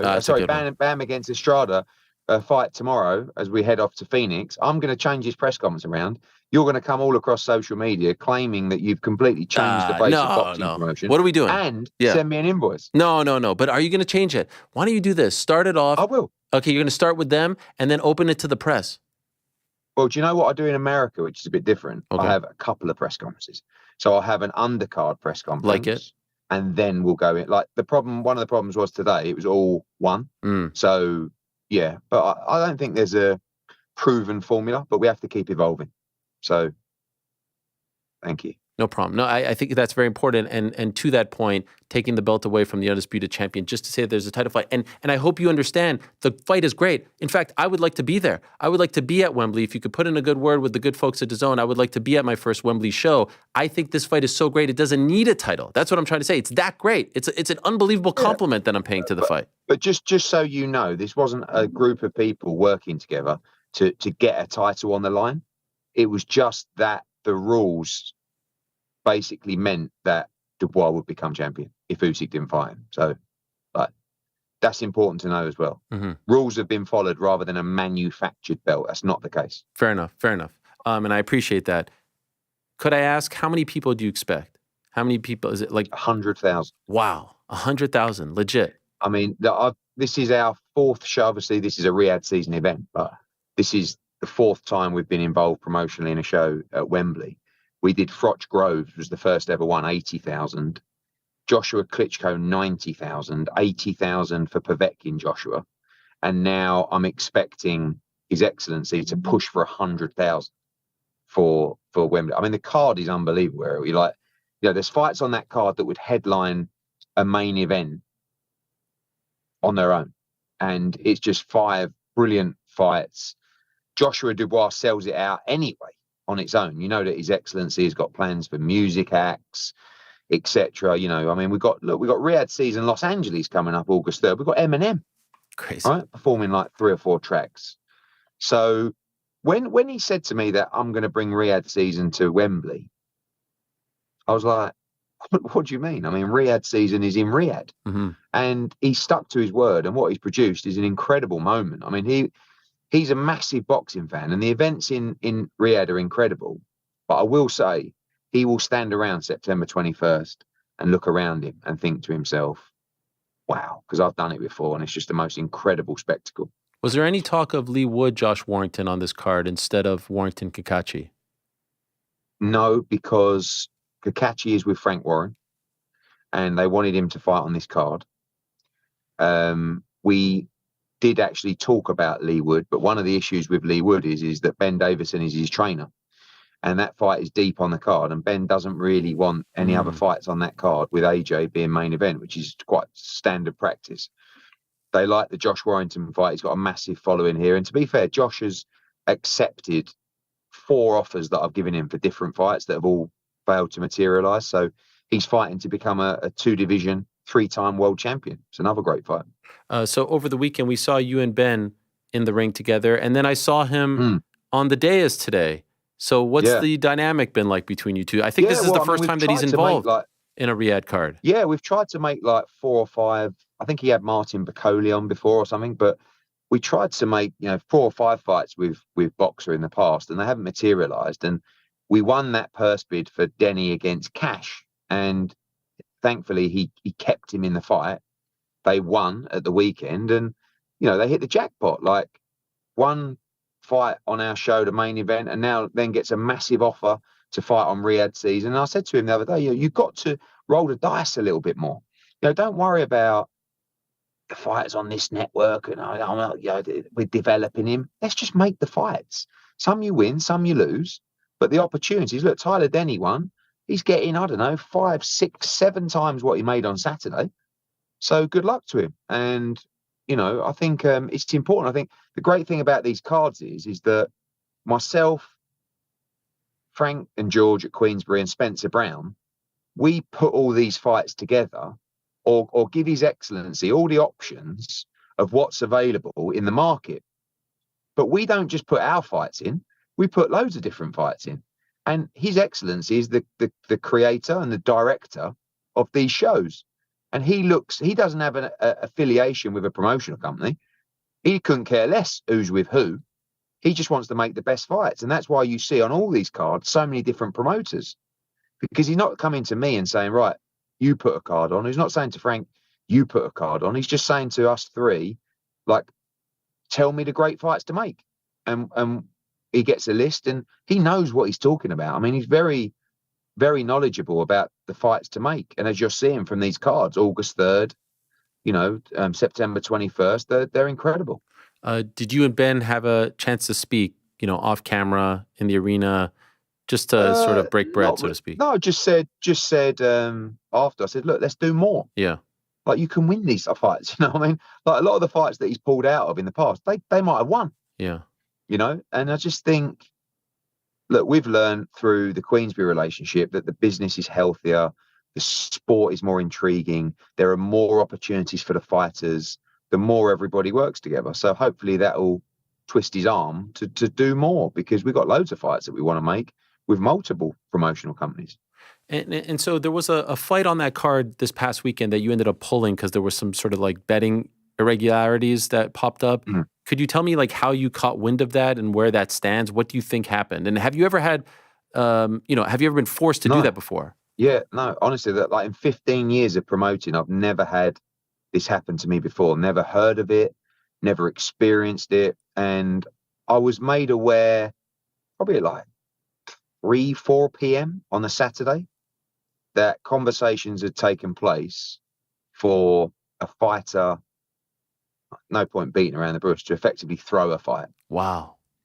And I, obviously, again, first time I've ever had this. So I spoke to the Gambling Commission straight away, who will kind of tell you the market. Don't forget, it's like a pre-TV fight. There's no market for it anyway. It's all very strange, in all honesty. And they needed some time to look into it. Then I spoke to the British Boxing Board of Control. And then I decided to take it upon myself and speak to the people involved and get them in my room and look them in the eye and have a chat with them. The information that I received, I didn't like the sound of, and I pulled the fight. Wow. It now becomes a matter for the British Boxing Board of Control, who are now dealing with it, and the Gambling Commission, and they'll do their own investigation to show what was behind it. It definitely had substance. What the purpose of it, what the full details were of it, I guess that will come out. But, we had like an hour to make a decision before the doors opened. And it was a pretty tough decision. But having spoken to various people involved, I wasn't comfortable to proceed with the fight. About 10 or so days ago, we got this report that, Turkey was trying to create this super league, right, and buy up all the promotions. And when I started digging around about it, I was told that perhaps at this press conference today, there would be some sort of response to this or more details revealed. To the best of my knowledge, this didn't come out today. And so could you tell me what you can say about this? Is there any legitimacy to these reports from reputable outlets, right? I mean, like SBJ here in America, I believe Reuters as well. Yeah, I think firstly, obviously, there's a lot of those kind of conversations that are bound by confidentiality.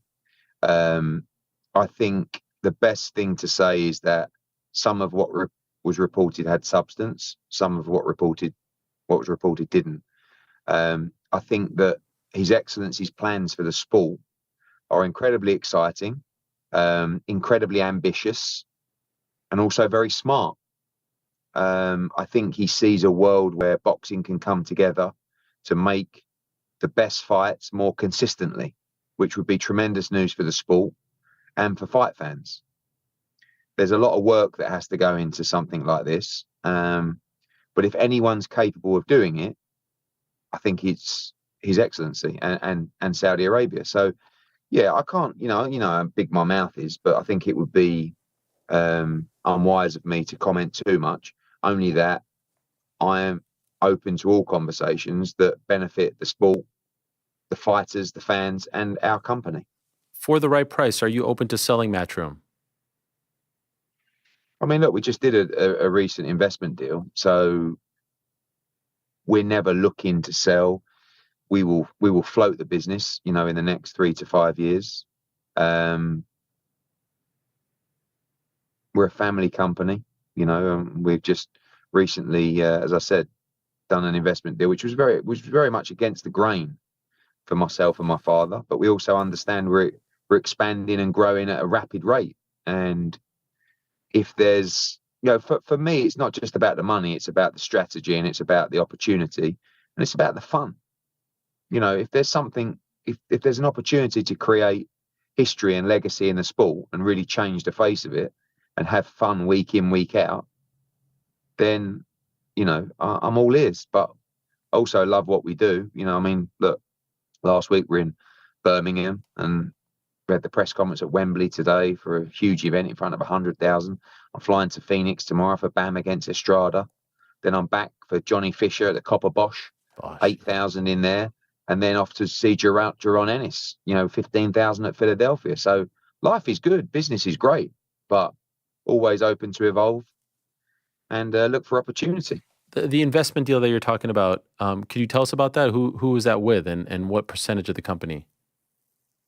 I mean, you can go online and look at it. It was a minority investment with a company called Pitch, or a big sports rights and marketing company. It was a partnership with equity for them, but also a strategic partnership for us to expand in different markets and regions. Obviously not just in the Middle East, but throughout Asia and across all our sports. Boxing, of course, but particularly darts, snooker as well. So, yeah, a strategic partnership that gave up a minority investment of equity in the business. At the beginning of this interview, 20 minutes ago, you hit me with the you don't know anything about boxing, and now you just hit me with the you could go online and look. I mean, is it okay with us? Are we all right? That's two shots I feel now. like we're close enough to have those kind of conversations, Ariel. I mean, the fact that you told me that my press conferences are awful. No, I said dreadful. Dreadful was the word. Dreadful. No, it wasn't just you, by the way. All of them. The Riyadh one. Well, no, you're right. It's not me. Mine are much better than everybody else. Yours are better than everyone. I've actually said your weigh-ins are the best in boxing, without a doubt. Good. And the press conferences are great. I just feel like if you're open to some suggestions, they could be even better to distance the gap between you. We'll have a crack tomorrow. Okay. Shakur Stevenson fights on July 6th. Is there a chance that his next fight will be under the Matchroom umbrella? I think that Shakur Stevenson is pound for pound already top 5. I think he may be the best out of all of them. I think he beats Gervonta Davis. I really do. I think this kid is so special.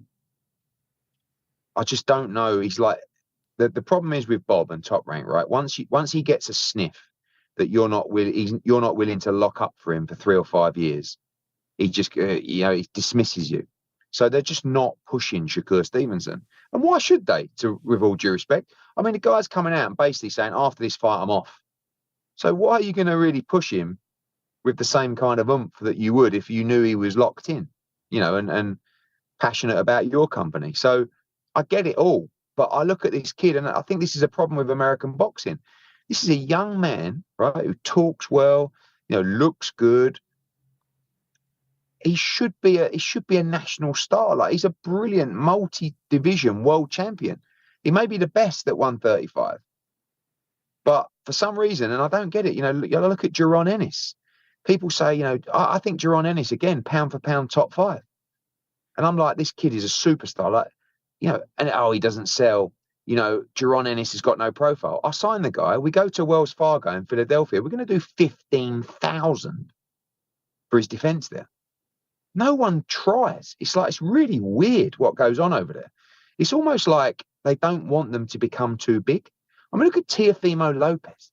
He's fighting Steve Claggett. Is that even this weekend? It is, yeah. I don't know. In Miami. He's in front of about 3,000 in Miami. No one tries anymore. They just give up. Go to the hometown, book a big venue, push it, promote it, fill it up. And I don't know, it's just like, where can we go that's cheap?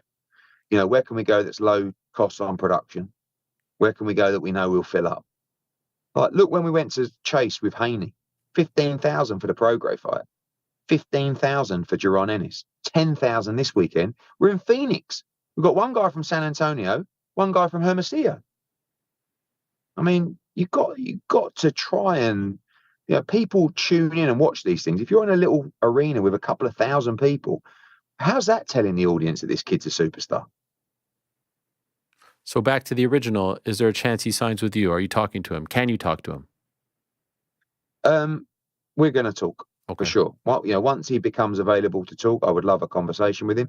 The business has to be right for everybody. He's on a good deal with Top Rank.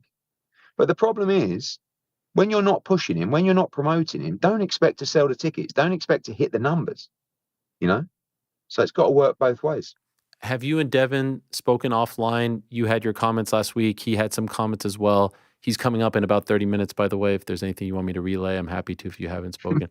No, I haven't spoken since. I mean, you know, I wasn't very... I'll always love Devin. You know, I'm always going to have a place in my heart for him because we went on a great journey together and I like him. I think he's a very nice man. I think he's gone through a really tough period with all this and it's not his fault.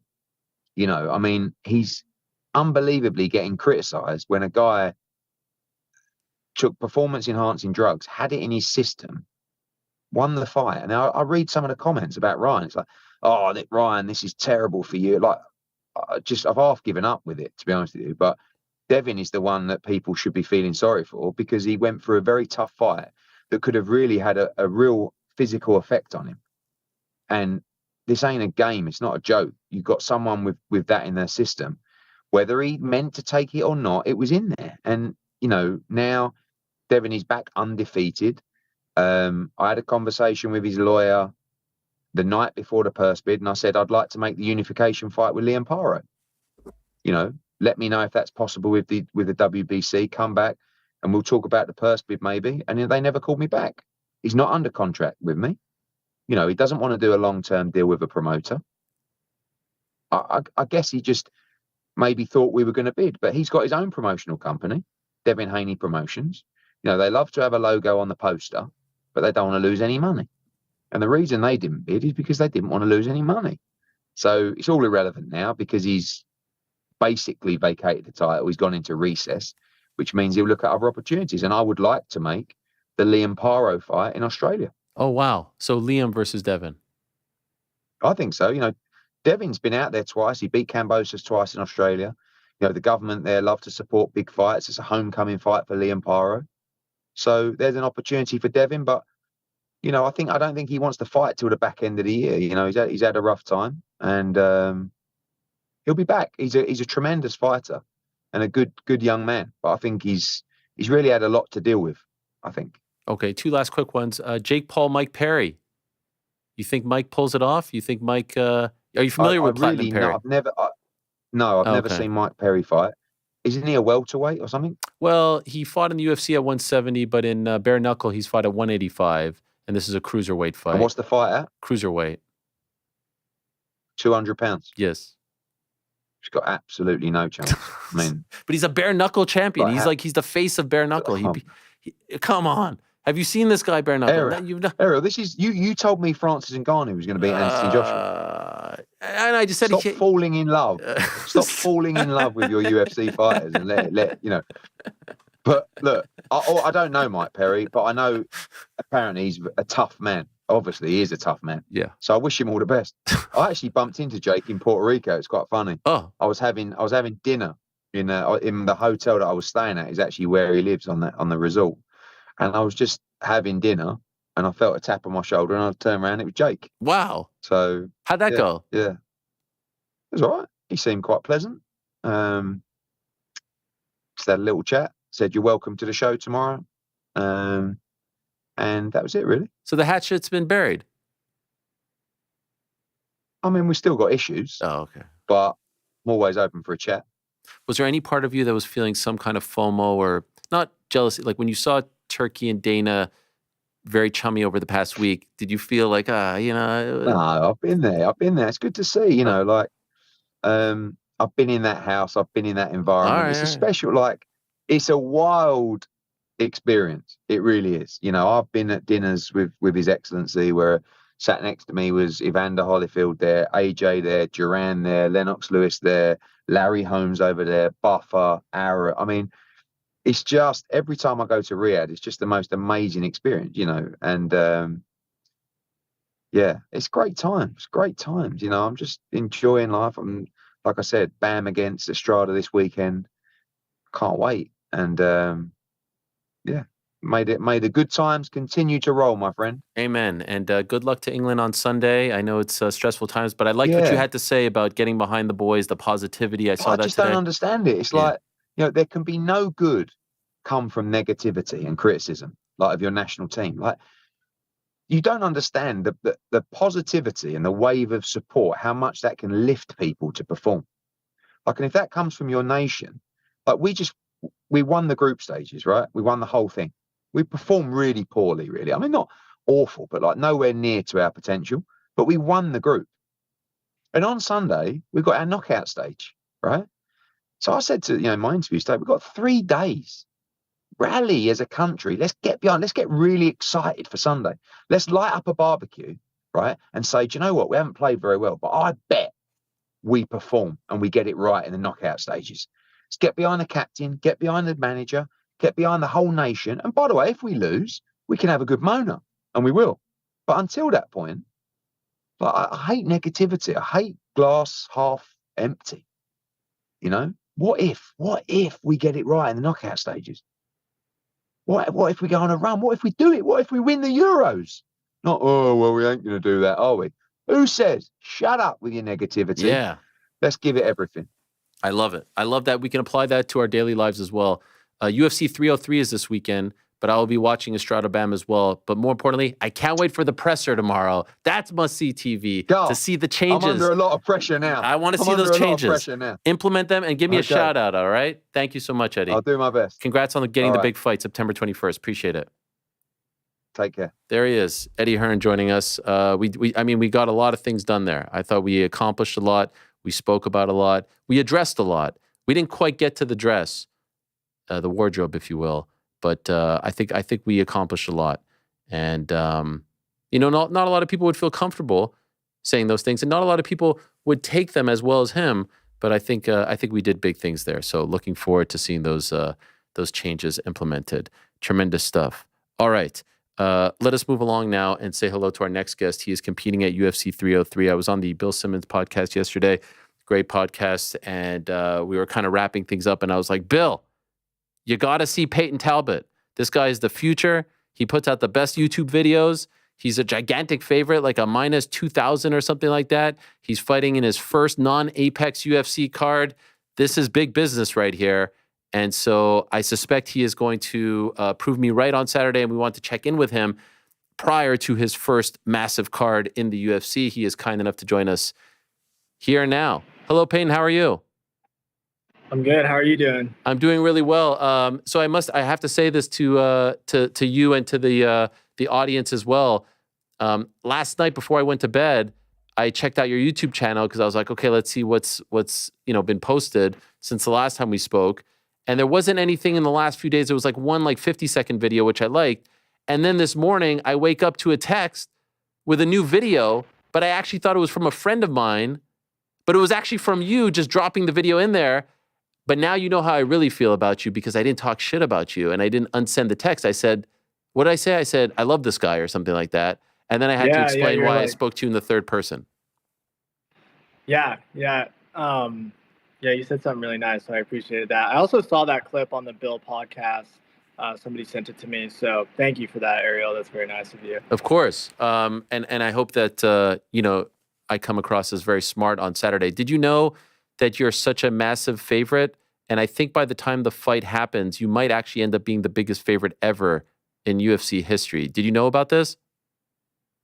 Yeah, I've seen a little bit. People, send me all kinds of stuff, so I see just it here and there. But yeah, that's kind of crazy. I don't know what drives the favorite up so much. I think it's how many people bet on you, right? Yeah. It's just and what the odds makers think. It's the difference in talent. So there's a bunch of things. But yes, if a ton of people are betting in your favor, that will drive it even higher. Because you didn't open as such a big favorite. I think over time it's grown. Yeah, that's true. It's kind of funny, though. It kind of sets you up for failure, though, because it's if you don't absolutely demolish the person in the first round, it's why were you such a big favorite, Right. And by the way, are you in some kind of wind tunnel or something? What's that noise there? Is that a fan? What's happening over there? I think it is the actual laptop. It's really hot here in Vegas. Wow. So it's trying to cool itself down. It's it's quite loud. But I thought there was a fan blowing in your face or something like that. No, it's just the laptop making noise. Yeah. Is it all right? Is the audio okay? It's okay. I just want you to sound as good as possible. I'll talk louder. Okay, fair enough. Where are you, by the way? Are you not in a hotel right now? No, I'm in an Airbnb. Oh, wow. Got a Look little at you. private spot. Man, usually you're like 10 fights deep when you start getting the Airbnbs in Vegas. You're doing it in your third UFC fight. Yeah, my managers offered it, and I hate cutting weight in a hotel room. So That's superstar status right there. yeah. Also, I'm gonna have a bunch of friends here. Oh, After the fight, win or lose. So we're gonna have a good time up in this house. So interesting to hear you say win or lose. Does losing even creep into your mind, into your thoughts? I mean, it's just a part of it. Like I could lose any day, but I don't have anxiety over it. I'm just like, whatever happens in the fight, we're gonna have fun after, and celebrate all the work and progress. All the talk about how big of a favorite you are or how much better you are than him, does that add any type of pressure to you?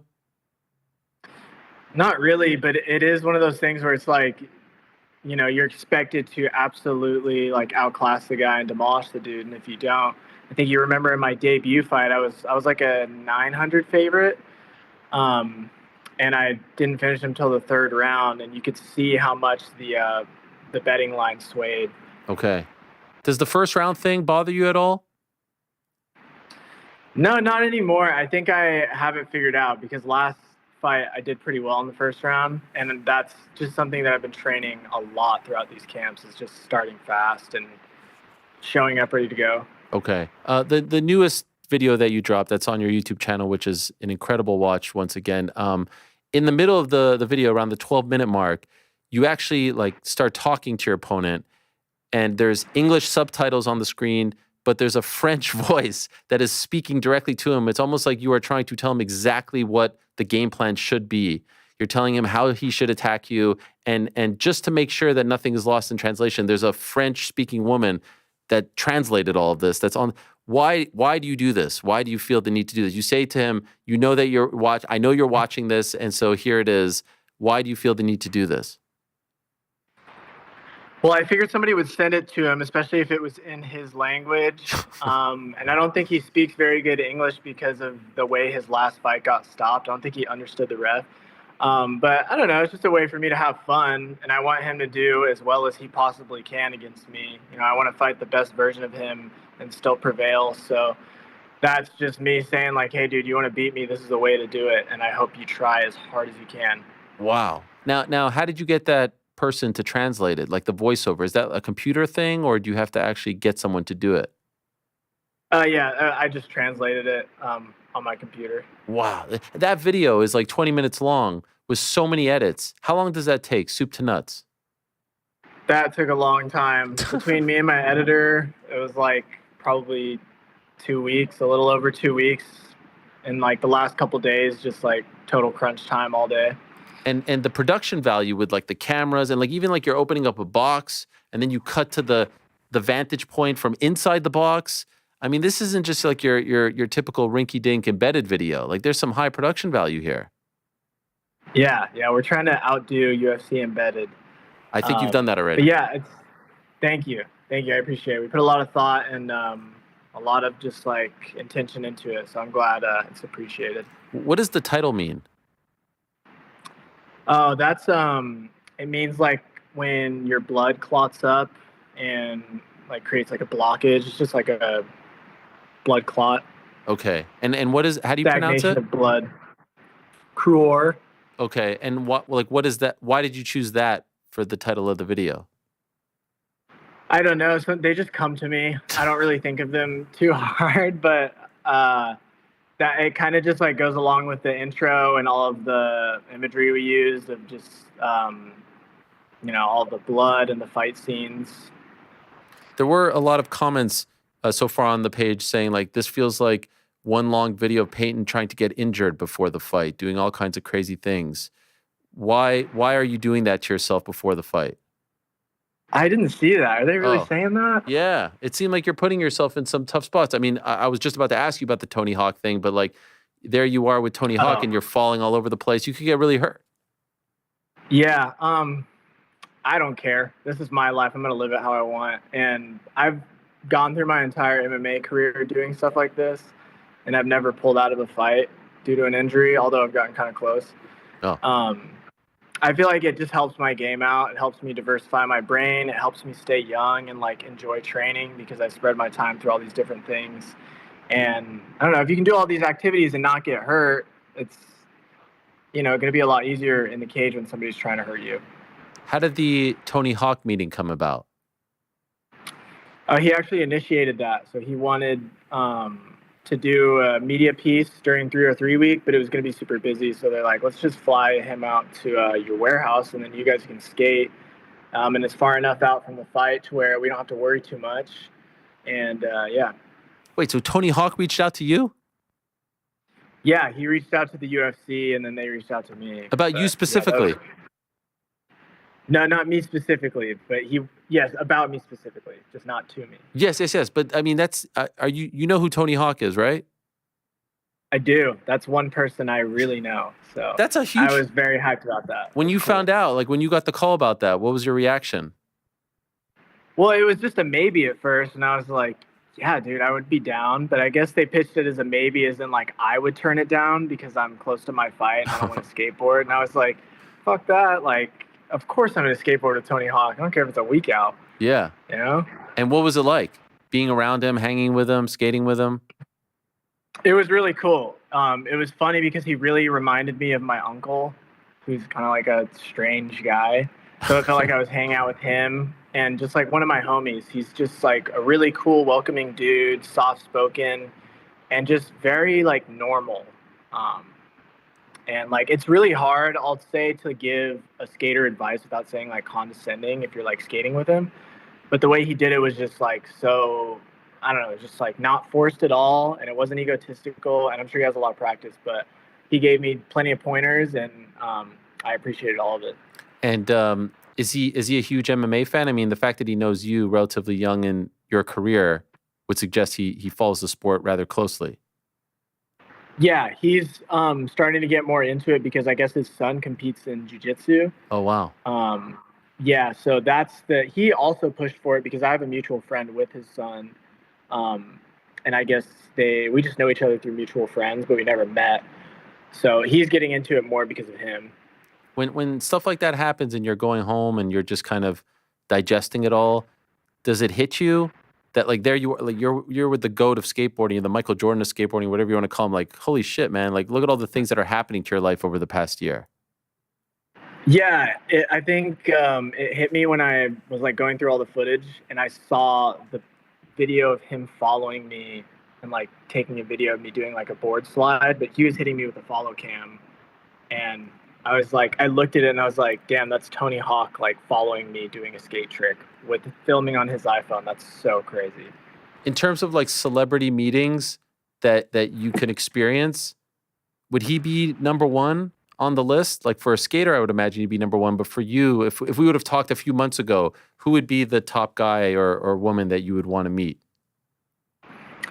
He's definitely really high up there, but I think somebody that I would want to meet is somebody who's really hard to get a hold of, like somebody like Bjork or Arca or some super avant-garde, weird musical artist that really just keeps to themselves and is like a recluse. Like Grimes is another one. Okay.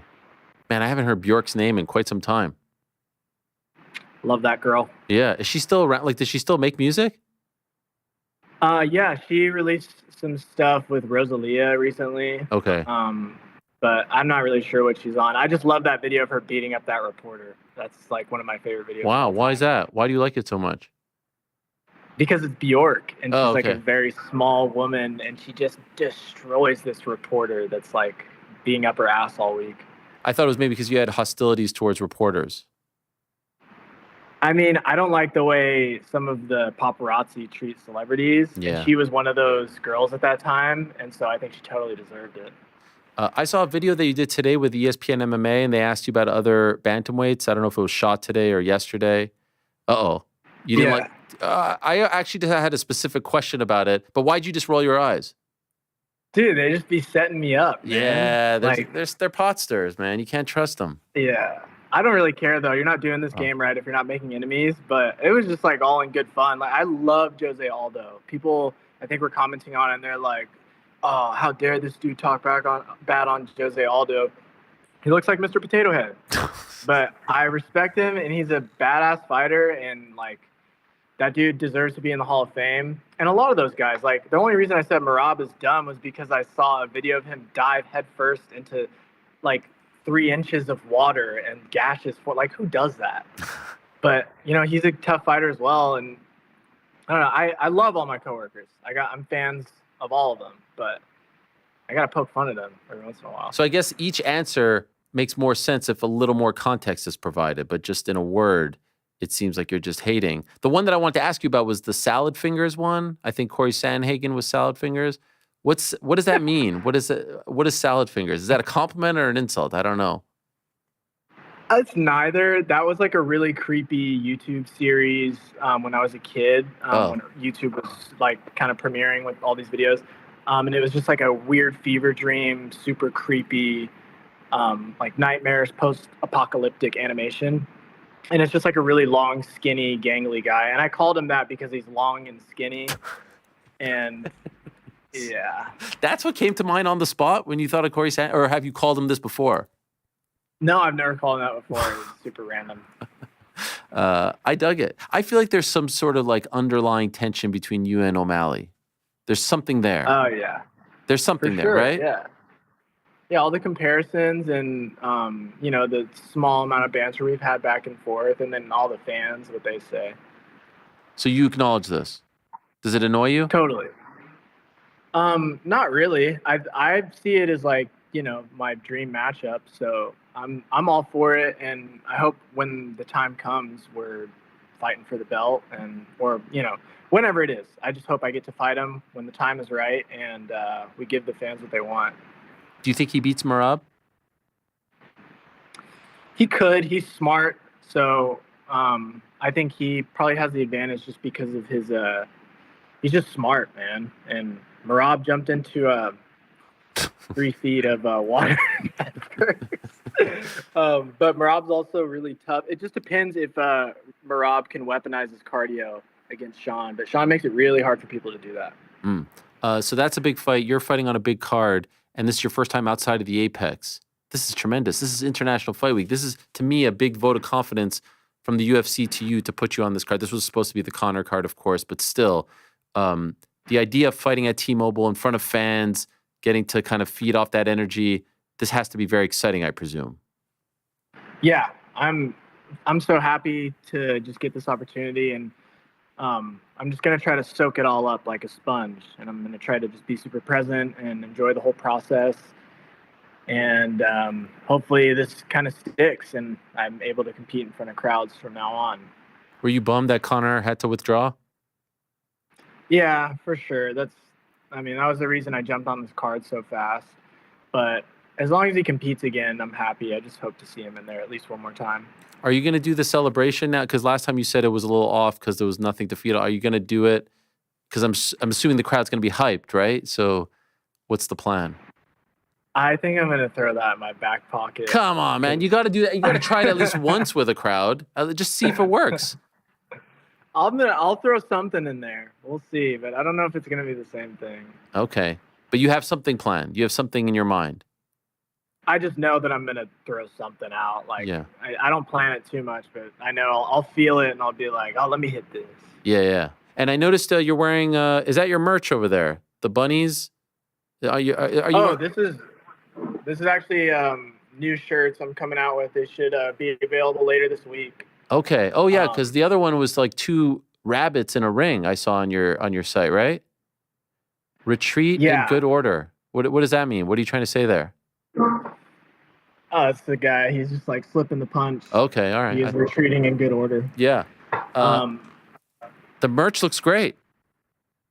Thank you, man. Yeah, we should have some really cool stuff coming out at the end of this week, so look out for it. You got the circle on there, the tattoo on the shirt and the hat. That's your thing. That's your symbol.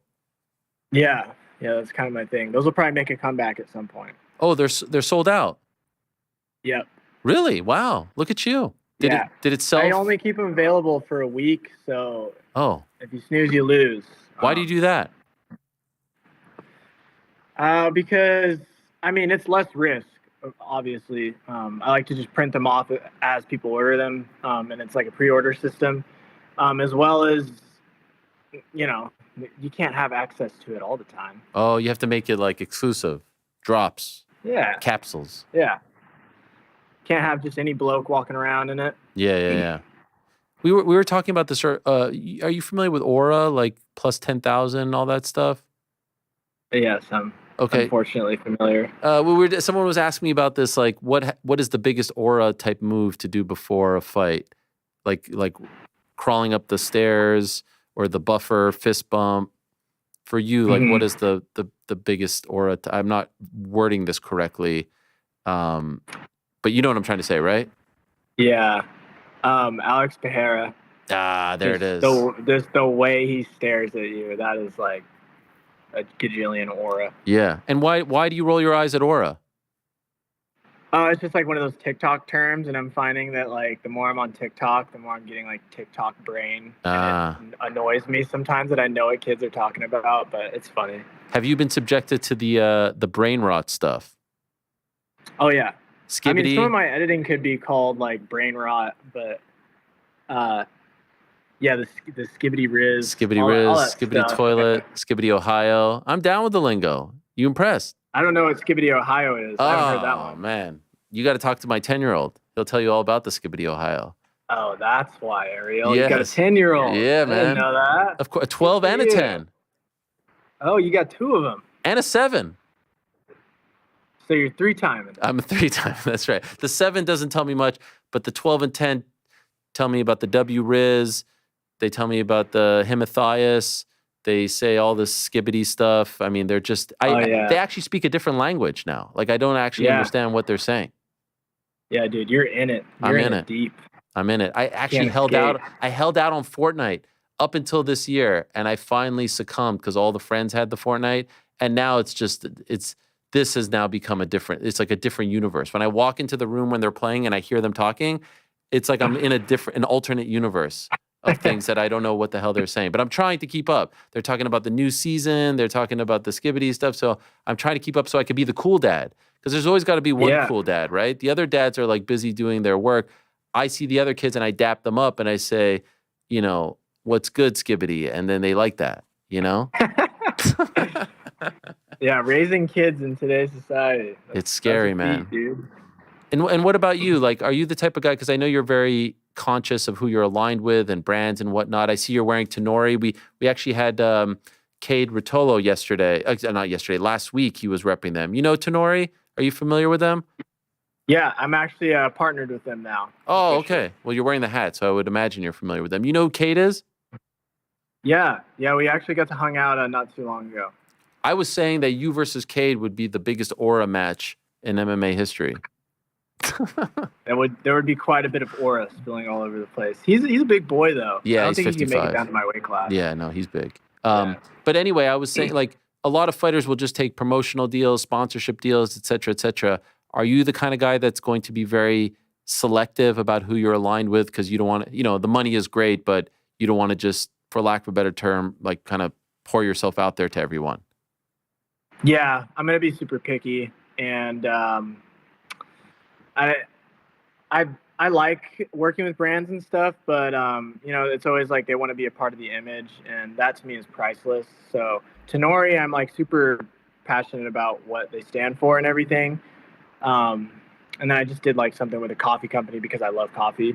But yeah, I'm gonna be super picky from now on. Okay, and we also saw some modeling pictures from you recently. Some really interesting stuff. Do you know what I'm talking about? Yeah. Wait, one sec. Hold on. Okay. Hey, Sinjin, you got a charger? This thing's gonna die. I'm almost done. Here's some of the pictures, by the way. I don't know if you can see it. Can you see it? What we're showing? I cannot. But is it the red pictures? I'm colorblind. Can we show it to him? You're on some rocks. Oh yeah. Yeah. There it is. This is good stuff. I said that you are kind of a mix between Jimi Hendrix, John Morrison, and Lenny Kravitz. I think that's a good assessment. This one's great. A lot of people give me Farley from Saltburn. Okay, that's too much of a deep cut for me. What's going on here? You're wearing you're wearing like a ski suit in the summer. That's just a guy I work with. We like to take, avant-garde, weird pictures. I'm sitting on so many of them. I have like literally tons of those pictures that I just like don't want to drop. It just feels diluting to put it on Instagram. It's a weird thing I have internally, but I like working with stuff like that. And so where did you post those? Well, I haven't posted them. They're just in my camera roll. Oh, so how do we get them? Did we hack your phone? Yeah, you just gotta hack my phone. No, seriously. Where did GC? Are you there? Where did you get these photos? Oh, those are on Instagram. Oh, I just they said are. I have more. Oh, got it. Okay. Is everything okay? Yeah, hopefully I don't lose you. Okay. Last one. We saw another photo of you, early wrestling days photo. I think it's from like 2012 or 2014. Do you know the one I'm talking about? Uh-huh. This one. Oh my God. How did you dig that up? We're finding all kinds of stuff. Who's that young man? What's he thinking? What does he think he's going to be doing in 10 years? Young man with straight hair. Yeah. I had no idea. I used to hate wrestling too. Man, did that kid think that it would turn out like this? No. I don't think he ever had intention of fighting or just being, I don't know, just where I'm at now. It's kind of crazy what has happened. But I think that kid would be very proud. Yeah. He'd be really happy. I love it. Well, good luck to you, my man. We're driving a car now, and the meters aren't empty, so it's a bit of a thrill. It's a buzz, but I don't want to stress you out. So you've given us enough time. Well done. Good luck, and enjoy everything that International Fight Week has to offer. Who's that guy behind you? Someone who was just like creeping over. Oh, that's my boy. That's Hey, Sinjin. What's up? My teammate. How are you? Okay. What's up, Ariel? How are you, man? All good? Excelente. Yes, very good. Good job with the charger there. It seemed like you were struggling a bit. I still am. Okay. Well done. Thanks, guys. Good luck to you, and all the best. Thanks for giving us some time. Thanks, Ariel. All right, Appreciate man. it. Take care. Yeah, you too. There he is, Payton Talbott joining us. Great stuff there. What a fascinating individual he is. And it's always fun when you get a chance to meet these new characters. And the merch is kind of cool. He's got the capsule up. Limited drops. We're going to be doing that too. We're going to do some limited drops.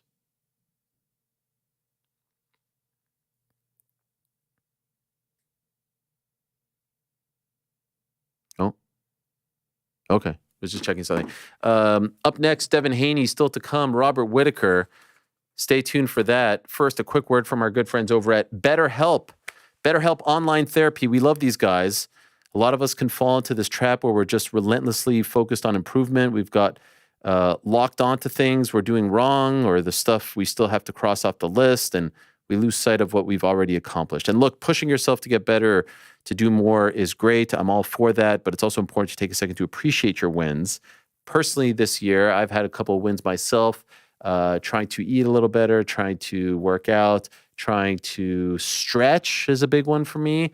Not doing so great on that front, if I'm being 100% honest. Even dabbling into meditation. But more on that later. Anyway, if you'd like to celebrate your own wins and make some adjustments for the rest of the year, BetterHelp Online Therapy is a great place to start. It's entirely online, which makes it even more convenient and more affordable than traditional therapy. Take a moment, visit betterhelp.com/MMA today to get 10% off your first month. That's BetterHelp, HELP.com/MMA hour. Thank you very much to them for their support. By the way, still to come is not only Devin Haney and Robert Whittaker, but also the International Fight Week draft. I was going to say the annual International Fight Week draft, but I don't remember what number this is. It's probably been since 16. Because I know in 16, they had the 3-week, sorry, they had the 3-event. They had the Thursday, Friday, Saturday shows.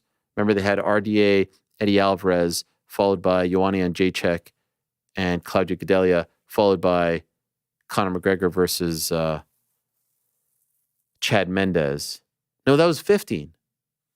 No, that was 200 was 2016. 15 also had back to, that was a Saturday. I'm all kinds.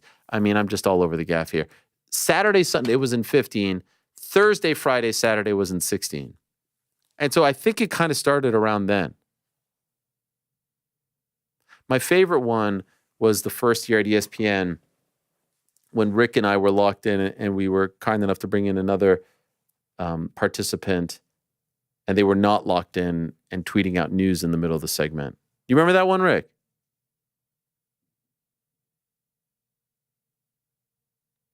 Guess not. No, I didn't. Sorry, headphone switch. Yes, I do remember that one. You need to get a splitter where one ear is the show and one I ear am is the not computer. Connor. They don't care about anything that is happening. Wow. They do not provide me tech. They do not service that. It's out of my hands. Is that even possible? Like, could you get... Of course it's possible. It would be very easy. I'm sure they could order it in 5 minutes, but they have not and would not. Frank, if you are listening, wherever you are, can you please get him a splitter so that he doesn't have They to go probably through... already have it. You think so? You could probably just give it to you on the way home. You just don't want to. I This think it would arm be- came in a nice Pelican box. I mean, it was luxury travel, first class mail. like within a Very day, simple. right? Yeah, rush order. I mean, the only reason it took a while is because FedEx messed it up. Oh, that's Yeah. right. That's right. Oh, it actually arrived in the middle of Monday's show. Yeah.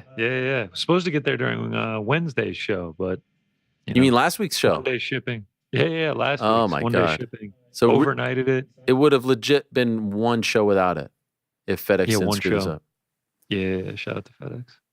Well, anyway, shout out to Devin Haney. He's going to join us in a matter of moments. We did find out last week officially Ryan Garcia suspended 1 year, forfeits 1.1 million of his contract purse.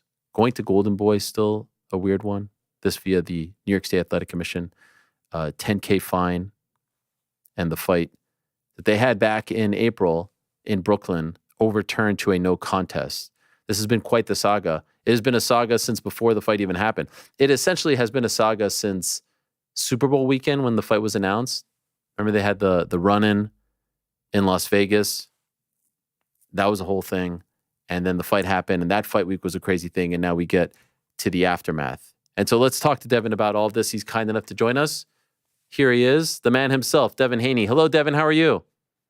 I'm doing great. How are you, Ariel? I'm doing really well. Thank you for the time. We appreciate it as always. Is it fair to categorize, like, this has been a saga, man. It's like since the fight was announced, this whole thing from the moment you guys were signed to fight in that Vegas run-in all the way until like literally now, this has been some tiring stretch for you, right? Yeah, no, I mean, it's definitely been a saga since the start of it. It's been a roller coaster, a circus, but this is where we are now, and it is what it is. Is there any part of you that sometimes thinks, man, I wish I didn't sign up to fight this guy? I wish I didn't put myself in this position? No, because I put my trust in Allah, and I know that Allah is a perfect planner. So whatever is for me, is for me. Whatever it's all on His timing. So no, I don't think like that. But has it been a very unique situation? Absolutely. You know, this is the first time we speak since the fight, and so I'm just curious.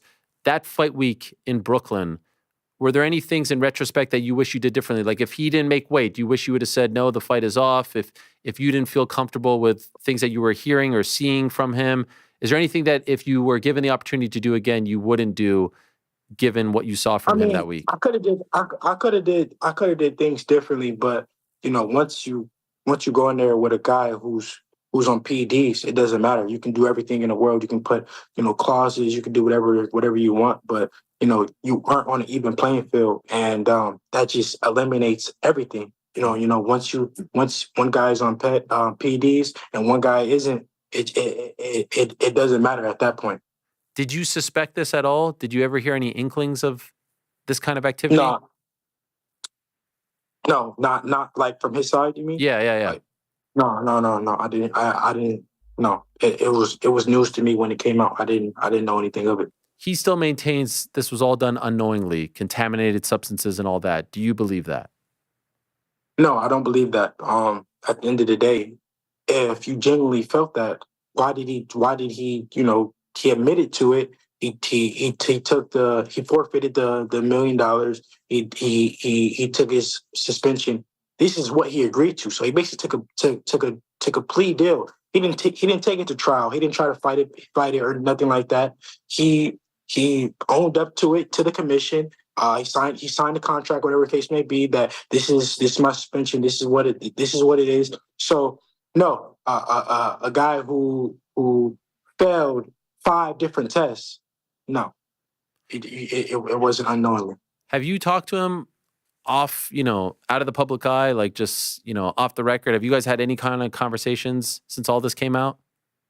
Nah, he be messaging me like on Instagram and shit like that, like trying to be cool, like trying to be like, I don't know. We all know, it's something odd with him. And for him to feel like it's cool for him to message me, none of that.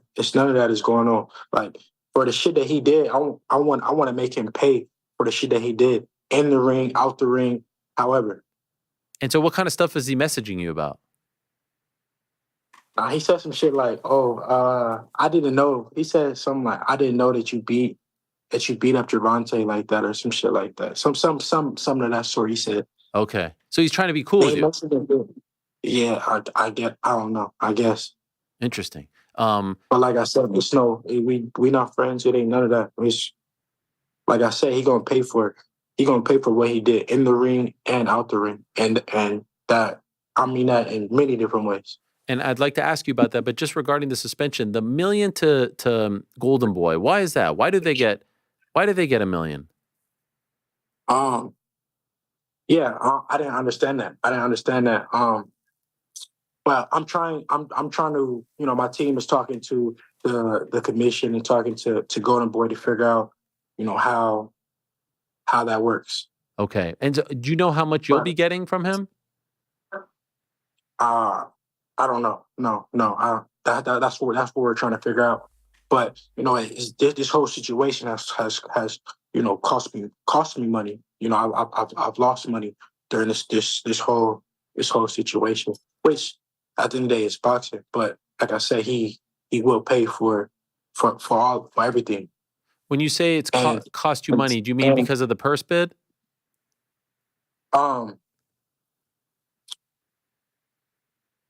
Yeah, I mean that is one of the ways that it has cost me money. Yeah. What other ways? As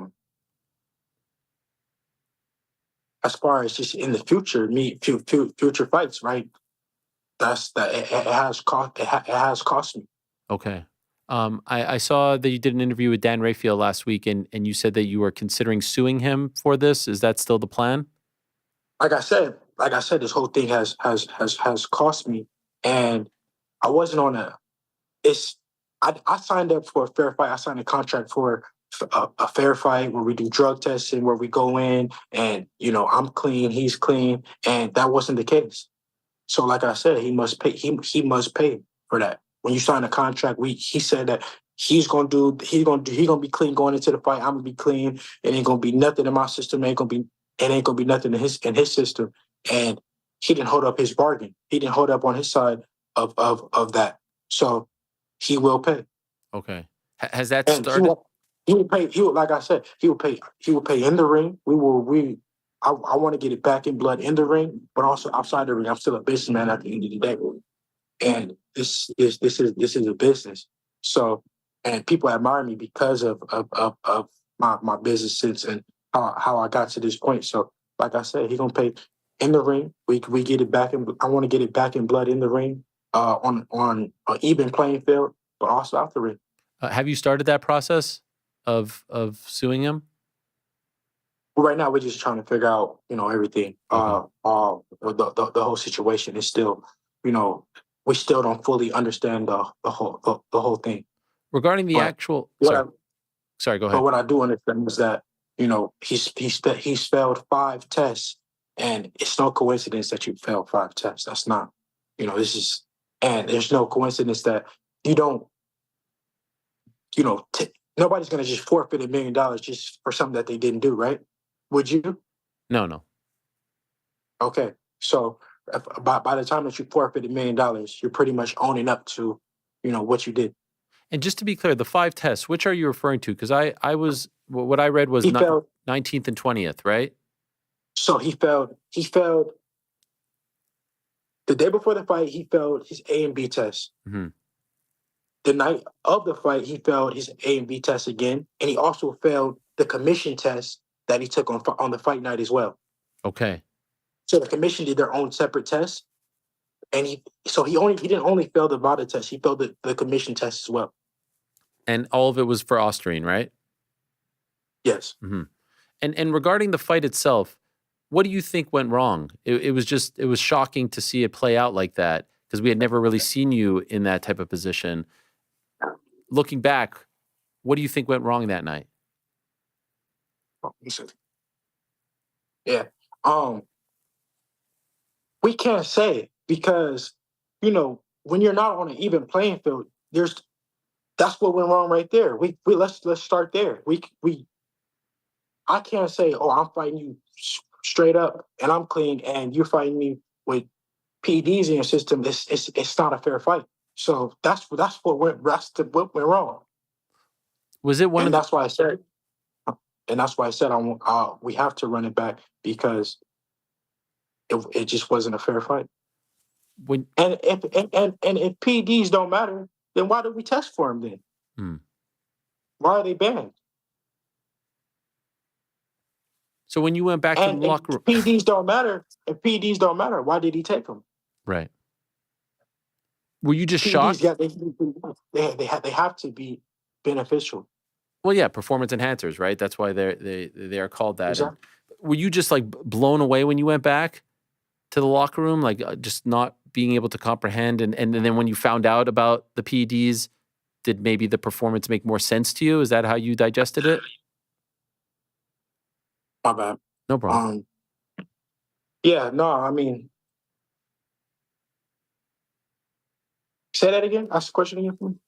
Because it was such a shocking result, right? You were such a big favorite going into it and whatnot. When you went back to the locker room that night in Brooklyn, were you just dumbfounded, like shocked, like, oh my, like how did this happen?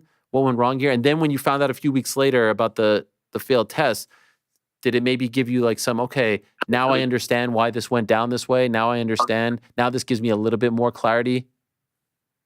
Yeah, I mean, of course, whenever you take a loss, you just you question everything. You question your preparation. You question, everything. So of course, after the fight, you're wondering, okay, you're trying to think, where did I go wrong? What did I do here? Did I do everything here? But yeah, I mean it's normal to think like that. But then it just came out. Oh, this is what it was, and that's what it was at the end of the day.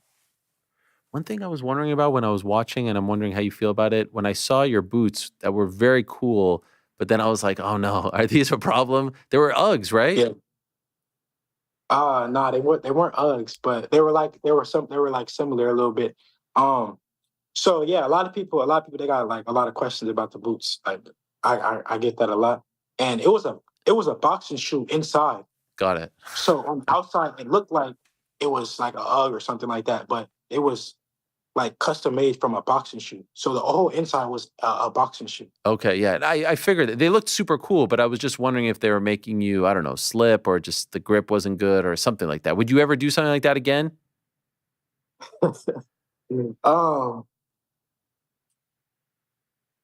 Yeah, I don't know. We got to see. We got to see. Fair enough. And so you were the WBC champ because it became a no contest. You got the 31-0 back. You got the clean O back.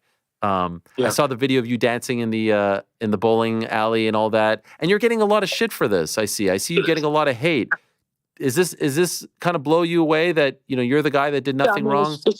It's people these people are trolls. People are gonna troll. People are gonna say what they're gonna say. The real people know. At the end of the day, they're getting behind what's the truth. The facts are the facts, and I didn't put nothing in the system. I didn't, nothing came up out of my system. So, the trolls are gonna say what they're gonna say. This is boxing, but the real people, the real enthusiasts of the sport, they know what the proof is in the pudding, and like I said, a guy is not going to get suspended and pay $1 million if he was clean, if it was an accident or if it was anything like that. Do you think the punishment that he got was fair, or do you think it should have been harsher? No, I don't think cheaters should be in the sport of boxing. I don't think cheat. I don't. If I felt that, should I be cheating myself? Right. Mm.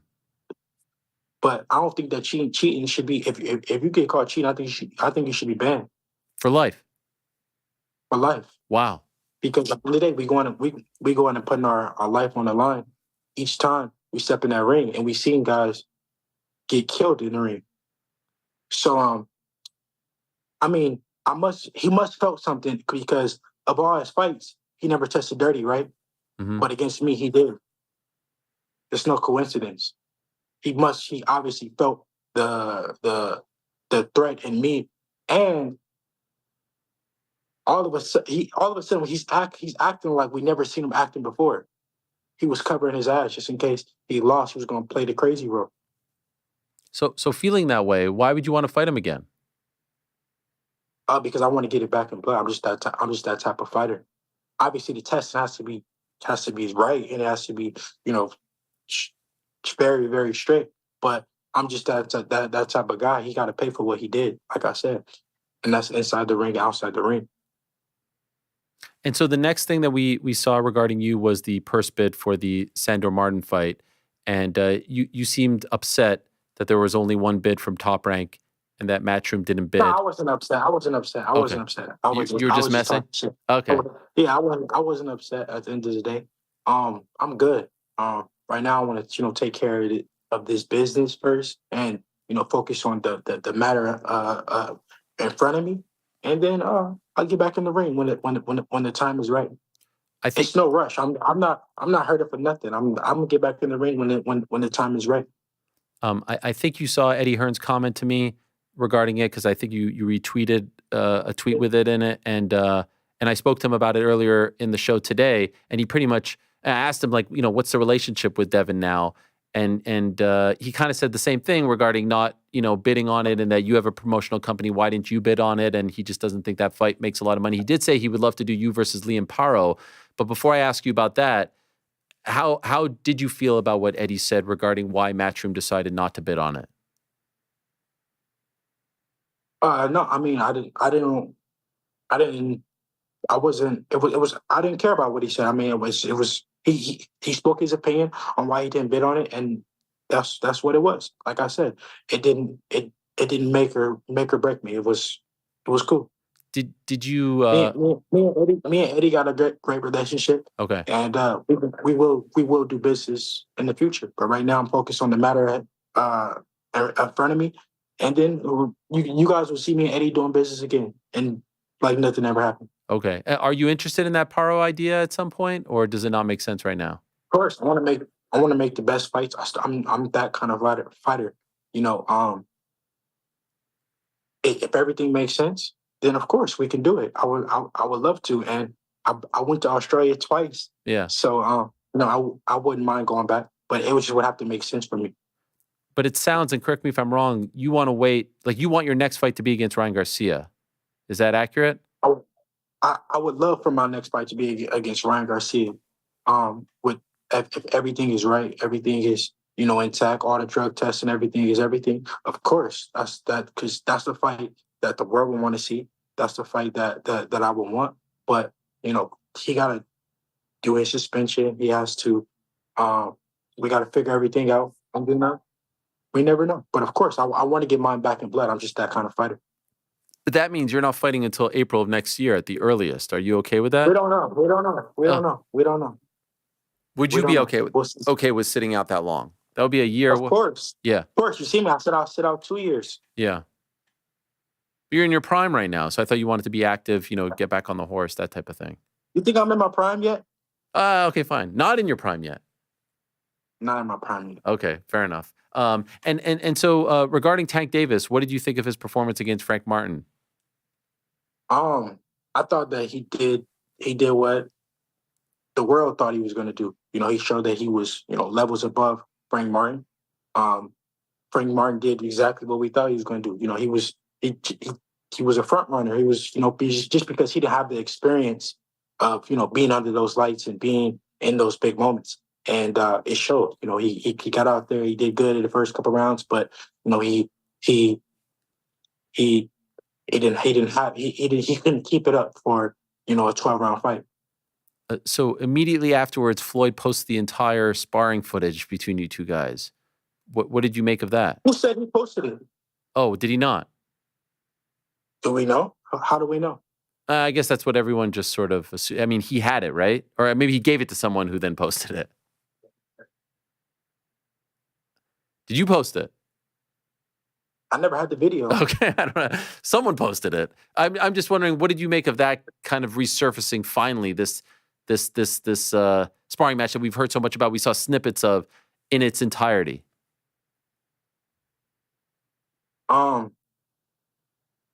Everything I said before, it wasn't a lie, right? Right. Right. I'm asking you, was it? No, it wasn't. It wasn't. We got to see it. Yeah, we got to see it. Okay. So you were happy. Did you feel vindicated? Bless you. Bless you. Thank you. Did I feel vindicated? The world just seen that I don't lie. I don't have to lie, and that's it. Okay. I'm assuming that's something you'd like to explore, right? You versus Tank.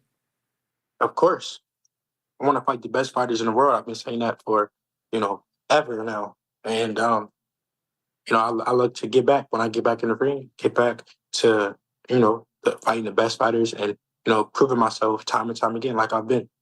Number one though is Ryan, right? There's nothing that you want more than that. Of course, that's a fight that I want to get back in blood, but we just got to see. We never know what the future holds. I want to fight the best fighters in the world, and make the most money possible. So we'll see.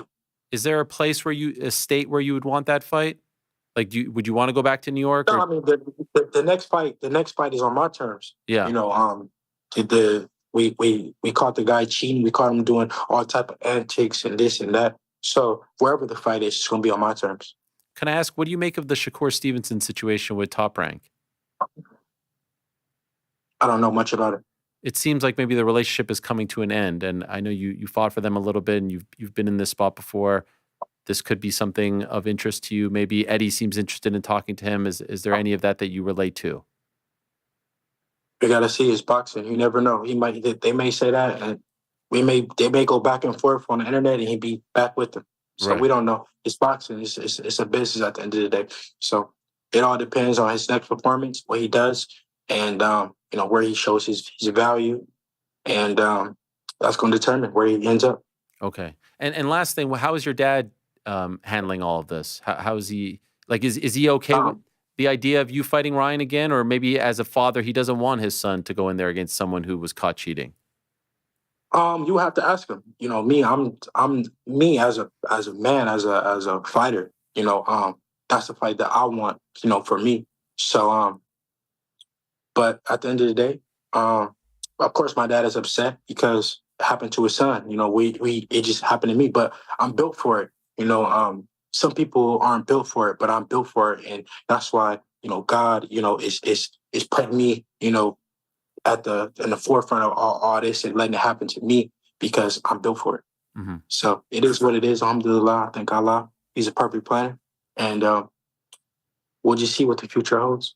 Sorry. One more. You said you're done with weight classes. Could you No, I'm not fighting in weight classes no more. I'm fighting in whatever weight I choose. So just like it doesn't matter, like 142 or something like that. It doesn't matter. Yeah, exactly. You don't care about belts.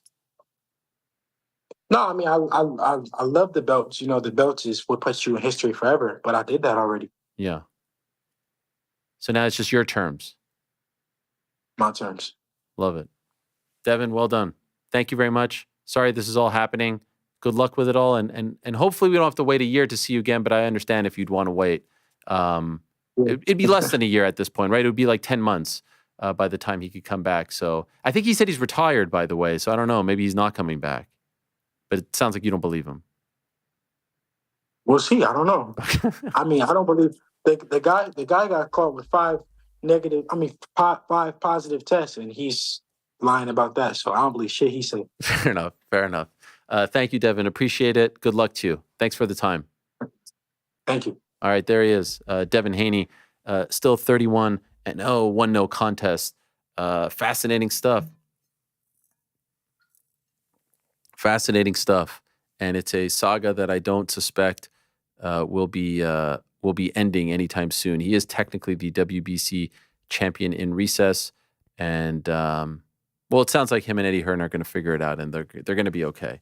So that is good to hear as well. Coming up in a moment, we will be joined by the great Robert Whittaker, Bobby Knuckles. I want to tell you about that. But first, another quick word from our good friends over at BetterHelp. Support for this episode comes from BetterHelp Online Therapy. We're halfway through 2024, which means that the clock is ticking on all those resolutions from 6 months ago. It also means that you've probably accomplished a lot already. If you'd like to celebrate your own wins and make some adjustments for the rest of the year, BetterHelp Online Therapy is a great place to start. It's entirely online, which makes it more convenient and more affordable than traditional therapy. Just fill out a quick online questionnaire, and they'll match you with a therapist ready to help you tackle life's challenges while leaving room to celebrate your victories. Take a moment, visit betterhelp.com/MMA today to get 10% off your first month. That's BetterHelp, HELP.com/MMA. We love BetterHelp. They are great people, and it's a great service. Help yourself by checking them out. All right. Robert Whittaker, massive win over Ikram Aliskerov. You know this.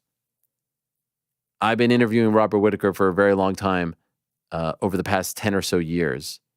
And as I always say every time he comes on, it's 6 o'clock in the morning. It's 6:30 in the morning. It's 5:30 in the morning. It's 7 o'clock in the morning. Well, you may have heard 2 days ago, his manager, Titus Day, came out and said that he had this massive abscess in his mouth and he had to have emergency surgery all before he's about to get into a cage fight. And so even though we don't love the pre-tapes, late last night after the Canada game, we said, all right, we're going to tape this so you don't have to wake up super early to do the interview and to come on the show live. And so this happened about, I don't know, a little over 12 hours ago. Myself and Robert Whittaker talking about the big win over Ikram Aliskerov. It's a great chat, one of my favorites with Bobby Knuckles. Here it is. Enjoy. All right, so for the better part of the last 10 years, I've kind of forced Robert Whittaker to wake up at ungodly hours to do the program live. I feel like after the past 2 weeks that he just endured, it would be kind on our part to allow him to do a pre-taped interview at a more normal time for him. So that's why we're doing this in a pre-taped fashion, because I just didn't want him to wake up so early. So here we are. But mate, like, this is the time we should have done it, because I'm jet lagged out of this world. Right? Geez. So I've been up since 5 a.m. anyway. We could have done live. Your team told me it was too early. Your team said it was too early. So here I am doing a rare. I don't usually like the pre-tapes, as you know. We like to be in the studio, but I thought this was my gift to you after. Yep. I'll take it anyway. Fair enough. Wow, what a 2 weeks. And usually I don't like to start at the end. I kind of like to go in chronological order. However, I did see an interview with your manager, Titus Day. He gave it to Fox Sports Australia, talking about an issue that you had in your mouth and a surgery that you had to undergo before leaving. And this has now put the performance and the win in such a greater light. What could you tell us about what you had to go through before you left to Saudi Arabia? It wasn't anything super drastic. Like a couple of days before I flew out, I had to get a couple of root canals. I had like a pretty bad infection in my jaw. And it wasn't anything crazy. I wouldn't have brought it up, you know. It's just it's just hurt. It hurt. And and like once had a couple of courses of antibiotics that I took over with me, and once they kicked in and the pain went away, I was pretty good. But those couple of days, mate, tooth pain is terrible. Okay, so if I have tooth pain, I just kind of complain and I lie down. You get punched in the face for a living. You're training for a huge fight. So how did you deal with that? Well, like I said, it was the infection that was the problem, and it wasn't. Like, it was honestly is up there with probably like some of the worst pain I've ever had. It was crazy bad. It was so like the that week leading into me flying out on the weekend, I wasn't doing anything. I was just eating painkillers, like waiting for the antibiotics to kick in. Then got a couple root canals, which were done. We were thinking maybe I'd have to rip the tooth out, but I was worried about healing during the weeks leading up to the fight, making sure it healed in time. But fortunately, I didn't need to do that because the antibiotics kicked in. And then I got to the fight, and I'll finish up the rest of the procedures that I need now this week. Is it true that for the few days, during all this, you couldn't really eat or sleep well or train at all? It was awful? Definitely not. Like I kid you not, pain levels, it would have been like a 9.5 out of 10. It was crazy bad. Maybe I just don't take tooth pain very well. But I had the infection was like in my jaw here. It was just it's just a pain. Yeah, a pain, literally. So what's wild about this is at the beginning of all this, you just said it wasn't that big of a deal, and now you just called it a 9.5 out of 10. So it sounds like it was a pretty big deal. It hurt, right? But I don't know, it hurt, that's for sure. But it went away, and I was all good. Probably by about midweek, once I was in Dubai, the pain was gone. I had finished my course of antibiotics. I didn't take the second course because I thought, I didn't want to be taking antibiotics as I'm cutting weight and stuff. But it kind of all come good. Did you consider pulling out? Nah, not even the slightest.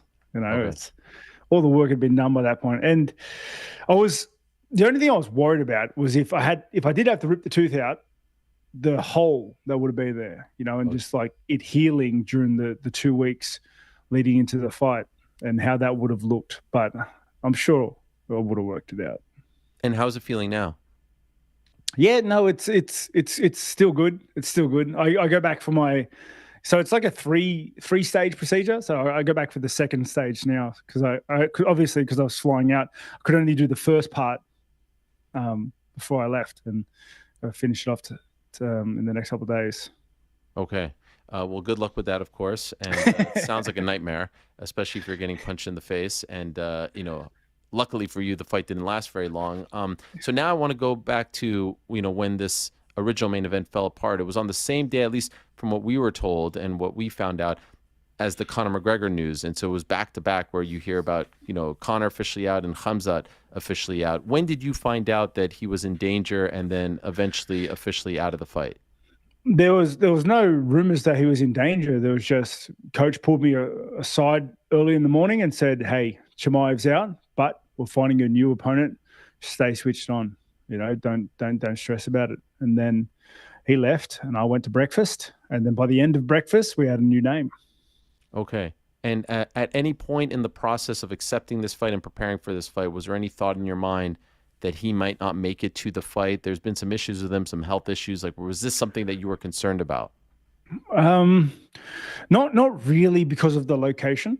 Because I do know he's had trouble getting to certain places and obviously health-wise, but you can't account for health-wise. And the location I thought was pretty bang on for him to get there. But, it is what it is. It's I'm glad he's doing well. I think he's much healthier than he was pulling out. But I outside of the octagon, we're just people, and I don't want anyone to get sick. And what was the reason that you were told for his withdrawal?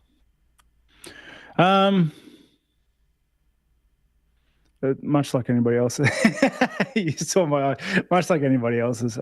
He was really sick. That's what I heard. Obviously, you ended up with Ikram, but I'm just curious, were any other names thrown your way? Were there any other names in the mix? No, and I left a lot of this to my team to talk about and organize. So if they were given other names, I don't know. Speaking to them, not really. I don't think any other names were given, but Ikram was thrown around, was thrown up, put up, and no one wants to fight it. No one wanted to fight him, and I'm glad he stepped up to the plate. Is it true that you were completely unfamiliar with him? Like you had never heard his name prior to all of this? Yeah, and I meant no disrespect at all. Sure. I know I mentioned that on an interview, and then everybody took it out of context, and then he had to respond about it because people are, you know what I mean? They started playing the game, but yeah. It was no disrespect because I don't watch a lot of UFC. Okay, so first and foremost. And secondly, it's not like he's been in the UFC for a ton of time, right? So with no disrespect, I hadn't. But after obviously getting paired with him, I did a lot of research then. I watched some footage during the week and prepared appropriately. And so he's had a nice little short run in the UFC. Obviously, his one loss was to Khamzat. When you started to dig into who he is and watch some of the film, did your confidence go up? Because I felt, and I'm not saying this in retrospect, I said it before the fight, like I thought a lot of people were almost trying to convince themselves that this could maybe be a tougher fight for you, or that he's on your level. Like he's just newer to the game, and there's nothing wrong with that. Yeah. You've been in there for so long, former champion, etc. When you saw that compared to what you were thinking and preparing for with Khamzat, did you think like, okay, there's levels to this, and he's not quite on my level just yet? Not really. So I was part of that group you said before that was saying that like he has the skill set to make this a harder fight than it need be. I wholeheartedly believe that my skill set is more complete. I thought I was better, better geared to the fight, but I understood like that if I give him an inch, he'll take a foot, sort of thing. So I went into the fight giving him the gravity he deserves, like the respect the fight deserves, and the rest is kind of history. And just curious, because it sounds like you were all in from the jump, but was there any part of you or any member of your team who said, this guy isn't ranked, he's not a household name, there's a lot for us to lose and not much to gain other than money, of course, and continuing on with your career and trying to get back into the title picture, like maybe we should just wait for a title contender to come our way? Was there any talk about just skipping this one? Not a single bit. Okay. The team knew that I came to fight, and that's the mentality we have. I feel like you can't be picking and choosing. I feel like you can't let that weakness creep into your mind. We are warriors, and we came here to fight, and fight what we're gonna do. Okay. Because there are some people who would say like, "There's just nothing for me to gain here." So I feel like that'll bite them in the ass one day. That you can't let that level of weakness creep in, because, mate, how can you sleep at night being a fighter knowing you didn't fight someone because there's nothing to gain? That in itself says that you're scared of losing against that guy. You're scared of what's at stake against someone with nothing to gain. You know what I mean? And like, how do you sleep at night knowing you turned that down? But you do know there are fighters who feel that way, right? And it'll catch up to them when your back's against the cage and you're in dire straits. Every little moment of weakness will pop its head, will rear its ugly head up, and that's when the reckoning will come. Had you ever been to Saudi Arabia before all of this? I hadn't. Okay, so did you go through the whole thing where you get off? You're in the airport, you land, and they give you the flowers, and it's the whole big hello with the tea and all that. Did you do all that? Yeah, I did, and it was an experience. Yeah, because nobody spoke English, so I didn't know what was going on. Oh wow! I was kind of ushering me through. Someone gave me flowers. Of guys I don't know, they were kind of half yelling at me, taking photos. I didn't know what was going on. Yeah, there's like a whole paparazzi crew, right? Yeah, it was cool though. It was an experience. And so overall, just curious, like the entire experience being there, it's still, it's still kind of new to the fight scene, but they're trying to make a big push. How did you feel like you were treated? What was the experience like over there? It was much like any other fight week, if I'm going to be honest. Because I'm not one to go out and about. I just bunker down into the hotel room and just do my work. I understand what the task is, and I treat it as such. But it was a cool experience to be a part of history, to be part of the flagship that is the first main event in Saudi Arabia. That was obviously very special for me. I got more booze than I'm used to. So that was cool, you know what I mean? But it was understandable. I still had a fair whack of cheers too, and the occasional Aussie. Did you notice anything about the atmosphere that has sometimes been criticized, that it doesn't feel as kind of boisterous as the American crowds or the European crowds or the Australian crowds? Did you notice any difference?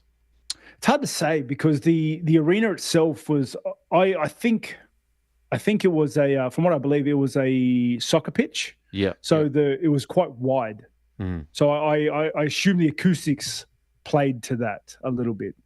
And I've noticed differences in acoustics with different venues, like lots of times. Like there are some that are pitched really high and narrow, quite close, and you can feel the vibrations of people. And then I've had like real wide ones like Saudi on the weekend and other ones in Melbourne where it's almost muted because everyone's so spread out and there's so much air in the room. By the way, did you get a chance to meet Turkey Al-Sheikh? I didn't, unfortunately. Wow. I didn't. He seemed so excited, and he was there in the front row. I thought maybe he'd congratulate you or something like that, but I know he's a busy guy. There was a photo that was posted of you in the bus on your way to the arena. Have you seen this photo? It's an unbelievable shot. And I'm just curious, A, if you've seen it, and B, like what you're thinking about in that moment, if you remember at all. Yeah. Is that when I'm up the back of the bus, head down? Yeah. It's unbelievable. I think that was just like a lucky photo, but I was laughing because I know the music that I was playing, and I think at that time I was like belting Celine Dion. Wow. Really? Yeah, dude. Like it just does not line up with the photo at all. But I was just going through like my 90s playlist, and I think Celine Dion was just hammering it, belting out notes during that time. Man. What song in particular? What's that one that goes, "That's the way it is"? Oh yeah, and that's the way it is. Dude, if you want it the most.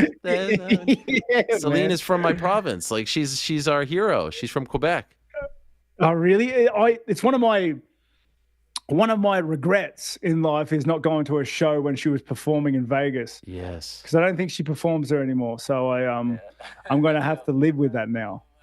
Are you a diehard Celine Dion fan? Dude, it's not. Oh, she's got a lot of really good. Yeah, you know what? Yes, I am. Yes, I am. I'm not going to beat around the bush. I love it. What great, a legend. Is your wife a big fan too? Who isn't? Yeah, like, who in good conscience isn't, right? and to the best of my knowledge, you've never walked out to one of her songs, though, right? Or have you? I know Tai Tuivasa has. The only time I changed my walkout music, I lost. So okay, I'm not doing that again. Fair enough. This particular, have you rewatched the broadcast? The fight itself? Yeah. I've seen the fight. Yep. The walkout was so intense, and I know you're usually like a level of intense. Am I crazy, or you were just like a level above? I don't know. There was something a slight difference about this. It might have been a notch. Obviously, since the DDP fight, I've really worked on trying to get just making sure my head meets my ability. You know, like just hitting all those notes. But I think this fight was an extra notch because I was really struggling with with how late it was. Oh. So I'm a bit of an early riser, and I woke up early. I didn't walk out till about midnight, so I was really tired. I tried sleeping that day and I couldn't. It's obviously it's hard to fight to try to nap fight day. Every time I close my eyes, I can just see like my opponent, right? Right. So I was really struggling to hit that level of intensity that I need, and then I'd go back down to being tired, and then I was kind of just playing like this.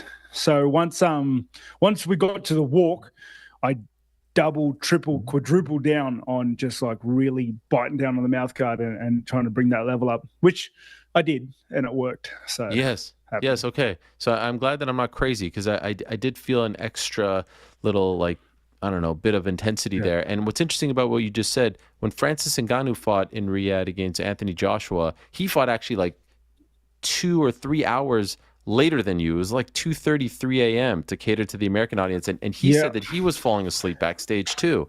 So I'm just wondering what you did, like if you feel yourself in the locker room kind of dozing off and getting tired, what do you do to amp yourself up?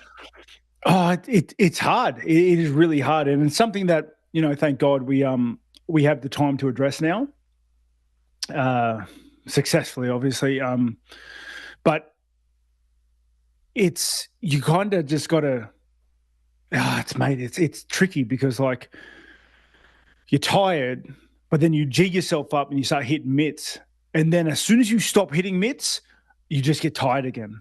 And like I said, I'm just playing between that. I'm like trying to stay warm because like while I'm warm and while I'm moving, I have that energy. But as soon as you stop, you just get tired, maybe even more tired than usual because you've just like worked out a little bit. I don't know. It was just a gauge game, really, like just trying to get there. But then once I got to that walkout, I just was just in my own head over and over and over, biting down in the mouth guard, like just pumping myself up. And you could see when I'm walking out, I was like really just doubling down on that. And even when I was in there, I was doubling down on that just because I had to hold that feeling, right? So those Australia cards that happen early in the morning, you actually prefer those over a late night card? Oh, mate. Oh, they're the best. Wow. They're the best. Wow. Mate, I'm out of there by midday. I make lunch still. Yeah. I always thought those were annoying for you guys, but I guess not. Not for me at the very least. Okay. And then what a performance. The overhand right, and then that was kind of the beginning of the end for him. And then the uppercut was just, that uppercut is so beautiful. It is so clean. Were you looking for the overhand to, like, did you see that as an opening as you were preparing for him? And did you think that would be part of the undoing? And did you think it would happen so quickly? You know, you always hope for the best, prepare for the worst. So I was prepared for a 25-minute slugfest. I was prepared for that with Chimaev, and then obviously Ikram inherited that, right? Yeah. I didn't prepare any sort of hard plan for Ikram going into the fight. And I mentioned it in a couple of interviews beforehand that I'm going to lean on my experience, and I've ran this race a ton of times, and just the way I fight and the way we train is that we keep it kind of flexible so that I can adapt on the fly. Like I make my opponent worry about what I can bring to the table.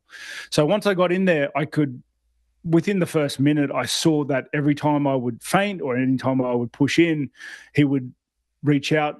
You know, he would throw his left hand out to try and get in my way, and you know, then that's kind of the rest is history. That's how I executed that right hand over the top. And yeah, that was the beginning of the undoing for him. I'm wondering about that uppercut. When you land cleanly like that, like, can you even describe in words what that feels like when you land flush like that? Well, when I landed the shot like that, and I saw the way he dropped, I thought it was over. Like I paused for a minute. You may see in the clip, like I paused for a minute because I was like ready just to leave. But I saw the ref the ref wasn't quite convinced enough yet. I was like, can't risk this. don't want this guy coming back. So I jumped on him. But yeah, it was when you land a shot like that and you see it's not really the shot you land, it's the reaction of the person you're fighting. Like I saw the strings get cut, and that's how you know. I believe your first stoppage win since 2017 against Jacare. Was that something you had thought about? Oh, I don't even bring that up, mate. I see everyone like headlining on YouTube, first stoppage in 7 years. Like, lay off it. Yeah, no, just for facts. Notable. Notable. It's not from lack of trying. Okay, it's not from lack of trying. But I'm very happy. Hopefully, that gets some of the community critics off my back, because I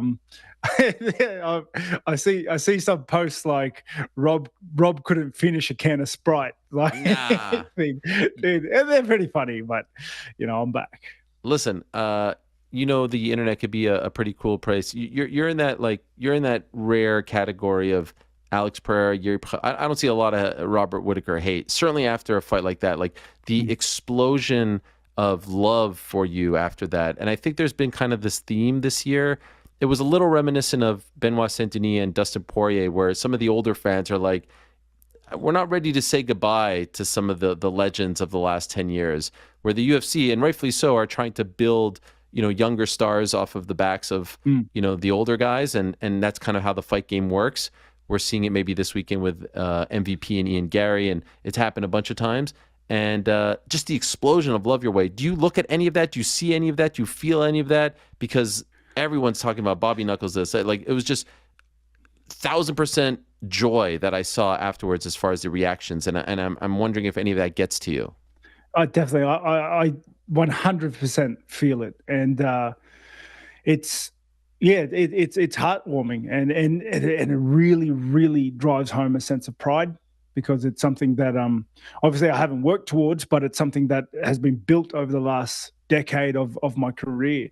And I'm going to say, like, the fans that I have, they're loyal. They've been with me since the start. A lot of them, like, I can do no wrong in their eyes almost, you know. And I feel that, and I'm honestly, I'm fueled by it, like, just to, you know, stay true to who I am.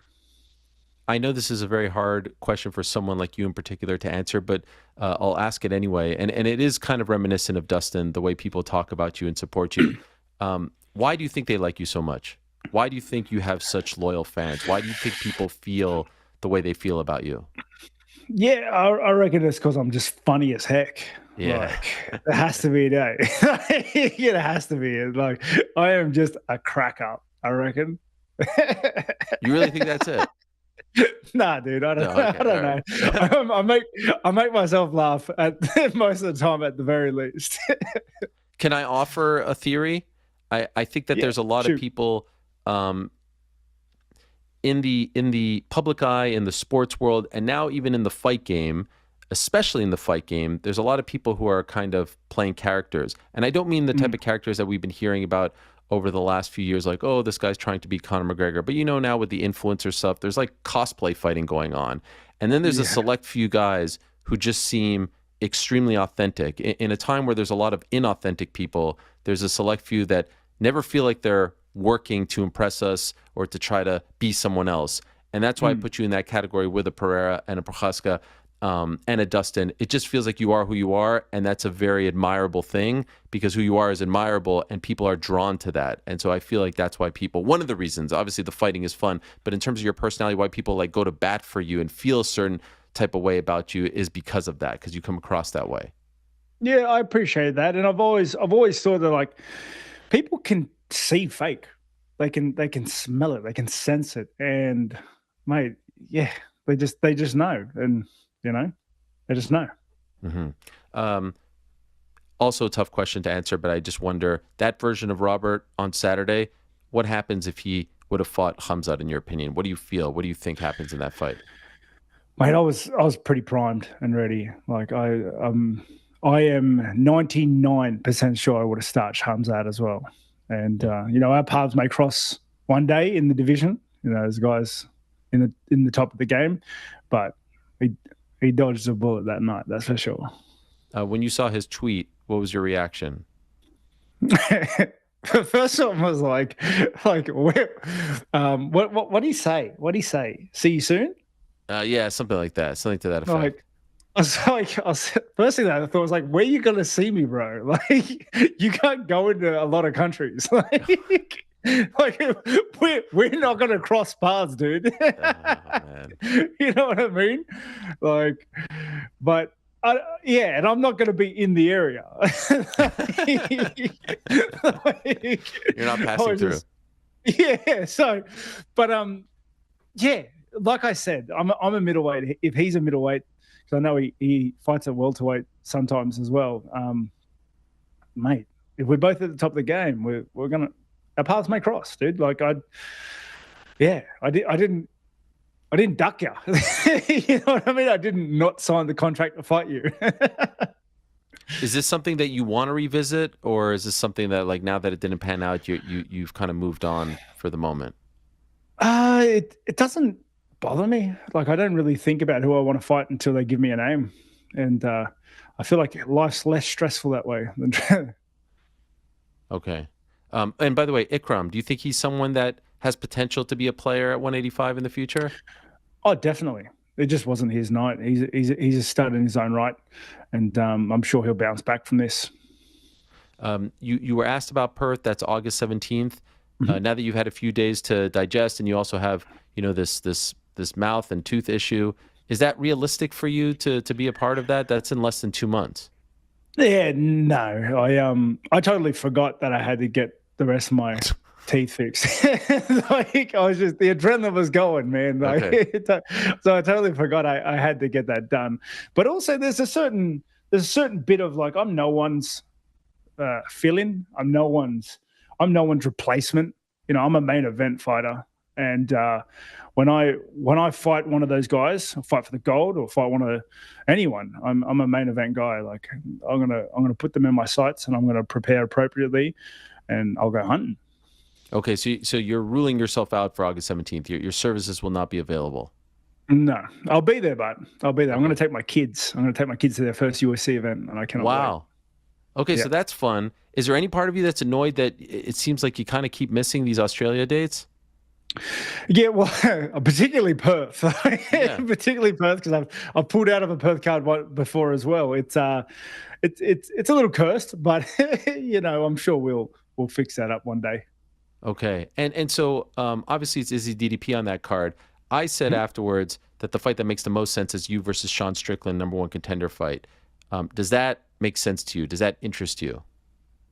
It's like I said before.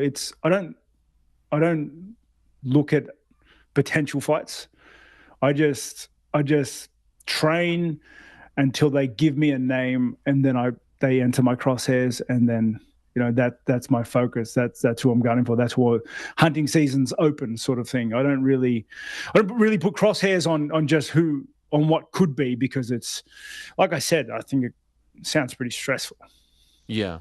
I just feel like you're one away from being there, and he is saying that he's going to wait, but I don't feel like that totally makes sense. And I feel like you both have a very strong case. So why not just kind of figure it out to see who wins? Or maybe you're saying in your mind, this guy's an idiot, I should be next, and shut the hell up, Ariel. I'm not sure.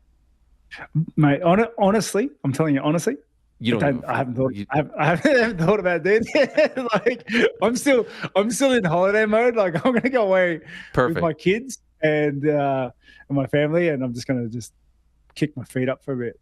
The reason I ask this is because you did that video on your Instagram, and you said that like, you know, stay tuned, we might have something, and so that set off all the alarms. Like, what does he got? What does he got? So that's why I'm poking. No, I've spoken to the team, and I've given I've gone to the UFC, and I've given some rough dates on when I'll be available, what cards I'm thinking about, and I'm letting them talk about it all. But the fact that I've even gone to them means that like maybe something's in the works. Like maybe something will come up soon. So stay tuned so that I can give it down. Like I've asked for I've suggested certain events, certain timelines to them. So you know what? When I find out, I will let you know. I'll text you. Okay. I'll let you know. The natural follow-up was, what were those dates that you were asking about? But I get the sense that you're not going to share those. Yeah, no, it's later in the year. So we're looking October, November, December, around then. I'd like to get one more in at the end of the year. If they say to you, Khamzat in Abu Dhabi, are you open to that? Potentially. Yeah. Like let's see how it pans out. Okay. Could I ask, you're going to be there, just curious, Izzy DDP, you're so great at breaking these down. How do you see that one playing out? I think if you were to work it out on paper, you'd have to say that DDP has a strong position to be the favorite in this fight, just because of the way Sean fought and beat Izzy, and then the way DDP fought and beat Sean. You'd think that the same sort of game plan, you know, that dogged moving into his space, keeping him uncomfortable approach will work against Izzy. So you'd have to think logically that DDP would be the favorite, but it's not a long shot by any means to see like Adesanya just picking him apart for 5 rounds and staying on the outside either, right? So that's how I feel. Was there an official pick there, or you're just kind of sitting on the fence? I think DDP wins. Okay. I do. I think he can just make it a bit of a dogfight, make it uncomfortable, only because DDP's executed the game plan that I think can beat Adesanya more recently than Adesanya's fought and beat someone that has had that sort of approach. Right? That's the only reason. Any issues with Izzy getting another title shot? Nah, what he does is his own business. You know, Fair I don't try not to worry about other people's stuff. Understood. And just because it's coming up this weekend, and I sort of compared you to them in terms of the connection you have with the fans, Yuri and Alex, do you have a take on that? Is that even a fight that you will watch? You say you don't watch a lot of UFC. Is that one that interests you enough? Yeah. And I try to watch big cards. And let's say I'm around and I'm not doing anything, I'll watch the fights. Okay. It's just that, like, if the fights are on and I'm really into a game, or I'm like, Sundays is family day for me. That's right. Yeah, you guys are on Sunday. If I'm out with the family having lunch, I'm not going to not do that to watch a fight unless it's really big and I'm interested in it. This is kind of one I would be interested in. I want to see this fight. You'd be silly not to think Pereira's the favorite. Dude is so consistent. He's a safe approach. Like, I'm going to back him because of that. Really like Yuri though. In their first pairing, I backed Yuri because I thought his unorthodox way of striking would be effective on Pereira, and I thought it was until he got caught. And yeah, I'm going to back Pereira in this fight because the dude, like I said, the guy is so consistent. But either he knocks Yuri out or Yuri's going to win, because that's kind of the only way Yuri loses, right? Killer be killed. Yeah. And obviously he stopped him in November. Okay, one last one for you, and then I'll let you go. It was International Fight Week last year, the DDP fight, right? And obviously that didn't go your way, but look at how things have changed in a year. That night, with all the disappointment, if someone would have said, like, it's going to figure itself out, you'll go 2-0 in the next 365, 2 great wins. Like, did you have faith that this would just be a minor speed bump and you'd be right back essentially to where you were last year? Or has this panned out better than you thought on that night in July of last year in Las Vegas? Mate, how do I respond to this? I have absolute faith in my ability. You know, like, I feel like 90% of my career is just trying to live up to my own potential. Okay. So I knew losing's always just a speed bump. It's just a harsh learning curve. But juggling the self-doubts and the inner voicings, and, you know, those everyone has them, those inner voices that say, maybe you're done. You know what I mean? It sucks. But mate, I never give up. You know, one step at a time, and literally fight for every inch you take. So I don't know. Yes and no. I'm not really giving you a solid answer on that. It's a whole podcast in itself. I understand. Those voices, were they particularly louder in the immediate aftermath of that fight? Oh yeah. I've mentioned, like, that lead up into Costa was it was tricky. It was hard because just that DDP performance was terrible, and the way I felt was terrible. So my headspace leaving that fight wasn't great. So it was most of the camp was just trying to get my head right, if I'm going to be honest. And do you hear those, like, after a night like Saturday, and now as like, you know, you kind of creep back into normal life, do you hear those still? Are they always there, or do they completely die off after a couple of wins? Nah, they're always there. They're always there. And I gotta remind myself every time I'm about to walk out, every time I'm about to fight, like, you know, why can't I finish the guy quick? Why can't it be me? Why can't I do that? You know what I mean? Because you think, oh, I'm going to lose. You know, there's always self-doubt, and there's always things like that. But you got to fight them. You can't let yourself be beaten by your own demons. You know, that's when people say a lot of things like, you beat yourself before you even stepped out there. You can't even lose to yourself, right? And it's not easy. It's not easy, but yeah, you got to try. And you just said one super fascinating thing there. You said 90% of your career has been to try to, like, live up to your own potential. What do you mean by that? I think that I'm better than I've allowed myself to be. Allowed yourself? I feel like, because I think a big part of The game is trying to get your head where your body is, like where your skill set is, like what you can be. Like a guy with a bad headspace is going to fight poorly no matter how talented or how gifted he is. That's just the truth of it. And I feel like a lot of my career has been just trying to get those two in sync. And I feel sometimes my best performances when you see me and I'm absolutely unstoppable is when those have kind of lined up. But I feel skill-wise and experience-wise, it's all culminating to a point where I'm better than I've shown so far. I feel like I'm better, and I'm just trying to get my headspace right where it needs to be to really bring that out of myself. And I feel like last fight was a good start. Mm. And like I've said before, I think the best years of my career are still ahead of me, and I look forward to trying to bring that out. Well, that is an incredible thought. Congratulations on an incredible win, a beautiful win, another one for the highlight reel. And I didn't even remember I thought it was last year, your last finish. Someone told me that, and I looked at it, I was like, wow, time flies, 7 years. So I wasn't harping on that, just for the record.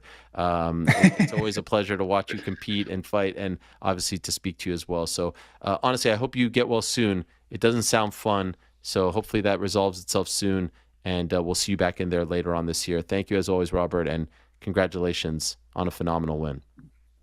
No, thank you very much for having me, mate.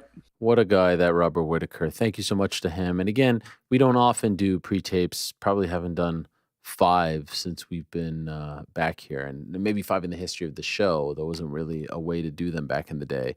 But the man has endured enough. And like I said, that was about 12 or so hours ago.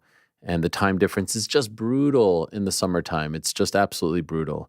And so just incredible gems there. The Celine Dion moment, that picture is just incredible. And the fact that he was listening to "If You Want It the Most, There's No Easy Way Out." I don't know if I'm saying that correctly, but it's just great. And him talking about doubting himself and the tooth stuff. What a guy. It honestly makes the performance and the win and the stoppage that much more impressive. And he's just such an easy guy to root for. He's just so damn likable. And so let's see. He's also removed himself from the Perth talks, and so that makes things interesting. And I wonder if they'll try to revisit the Khamzat fight for Abu Dhabi. I still maintain they should do him versus Strickland as a number 1 contender fight. I think that makes the most sense. But he's got to get that figured out. I can't even imagine if Robert Whittaker is saying that he was at a 9.5 out of 10. I think for most of us, that would be 100 out of 10. And I think that the fact that he was feeling that way in his mouth, his face, and then going to get punched in the face, he's going to fight a man in a cage with 4-ounce gloves. It's next level. It's next level toughness. We are reminded each and every day that these human beings that we talk about and we talk to and we interview and we break down and we analyze and we critique, they are not like us. And I'm not just talking like Kendrick Drake, not like us. I'm talking about they are truly cut from a different cloth. They don't possess the same type of DNA as us. We are not wired like them. They are not wired like us. They have a different makeup. It's why I can never even fathom, why I would never even joke about doing what they do. We are reminded of this every single day. When you hear stories like that with Robert Whittaker, when you see performances, when you see guys fight with torn ACLs, with broken jaws, with broken orbitals, with broken hands, when you see guys accepting fights on 2 weeks' notice on massive stages, putting their lives on the line, putting their belts on the line, their legacies on the line, when they're in Australia with broken toes and say, yeah, I'll fight a crazy guy like Yuri Prochaska. A guy like Alex Pereira was so much to lose doing what he is doing, what Yuri Prochaska is doing. And then on top of that, this dude, when I go to the airport, I'm anxious. I'm going 3 hours early. I want to make it there on time. I want to have enough time. This freaking guy, Alex Pereira, did you guys see this on Monday? Is on his way to the airport to go to Las Vegas to headline International Fight Week, UFC 303, fight that he took on short notice. A week and a half ago, he agrees to it. and his Uber breaks down. He's got to change a tire. Remember, this is a guy who used to work in a tire shop back in the day in Brazil. They're on the highway on the way to the airport. And what does he do? He changes the tire. The baddest man, arguably, on the planet, the light heavyweight champion of the UFC, top 3 pound-for-pound fighter, one of the most famous fighters in the world right now, is changing tires on the side of the Cross Bronx Expressway or wherever the hell they were. This man is doing. He's not calling AAA. He's not saying, let me get another Uber. He's not saying, see you later, Uber guy. He's rolling up his sleeves. He's doing it for him. Have you guys seen it? Here's the footage right here from his YouTube channel. It's unbelievable. Glover loving it. I mean, look at this. Alex Pereira. What can't this guy do? What a legend. How do you not love this guy? And again, I know people change tires all the time. But this is the champion of the world. Glover out there. I mean, these two guys are the best. Alex. He's about to go fight. Flat tire. He's going to the airport. Stressed out. Thank you so much. And he wants to tighten up a little bit more. I mean, that is an all-time mensch move right there. These guys are different. They are special. They're not like us. I'm okay with saying this. Some will call me, now, back in the day with Rampage, Alpha was like the creme de la creme. Now Alpha is an insult. So some will call me an Alpha, not a Sigma like Mr. Alex Pereira. I don't know how to change a tire. I feel like Rick does know, or at least he'll claim to know. Frank for sure will claim to know, but he definitely doesn't know. Rick, do you know how? Does GC know? Yes. Yeah, I've had to do it before. You've had to do it before. Both of you have done it. Yeah, Yes. I had to do it before on the side of the road. Now, am I going to profess that like I'm popping that thing off, it's going smoothly, it's like, wham bam and back out of there? No, like it's not like that. But I can jack up the car, get the tire off, put on the donut and go. It's impressive. Respect. Yeah, I'm not Alex Pereira, I'll tell you that. I'm not flipping that thing off. I'm not grabbing Glover to be like, let me tighten that up a little bit more. Yeah. Oh my God. I mean, It was his profession for a couple of years, though. Yeah, was yeah. it not? Yeah, worked in a tire shop. he worked in a tire shop. That's why Glover says, like, I could do it, but I know someone who could do it better. I can't believe, like, how many athletes, star athletes in the world would do that? Previous profession or not, How many would sign up to do that? It's unbelievable. Like on the way to a big game or a big fight or a big event. Is that boosting aura? Is that that right there is plus 100,000. I also feel like it's dad points too. Like forget the aura part. Like as an aging man, I'm very appreciative of him having that skill. I'm actually really looking for, like, I love I saw there was a video of Pereira's son saying he wants to fight at UFC 400, but the relationship between him and his son is great.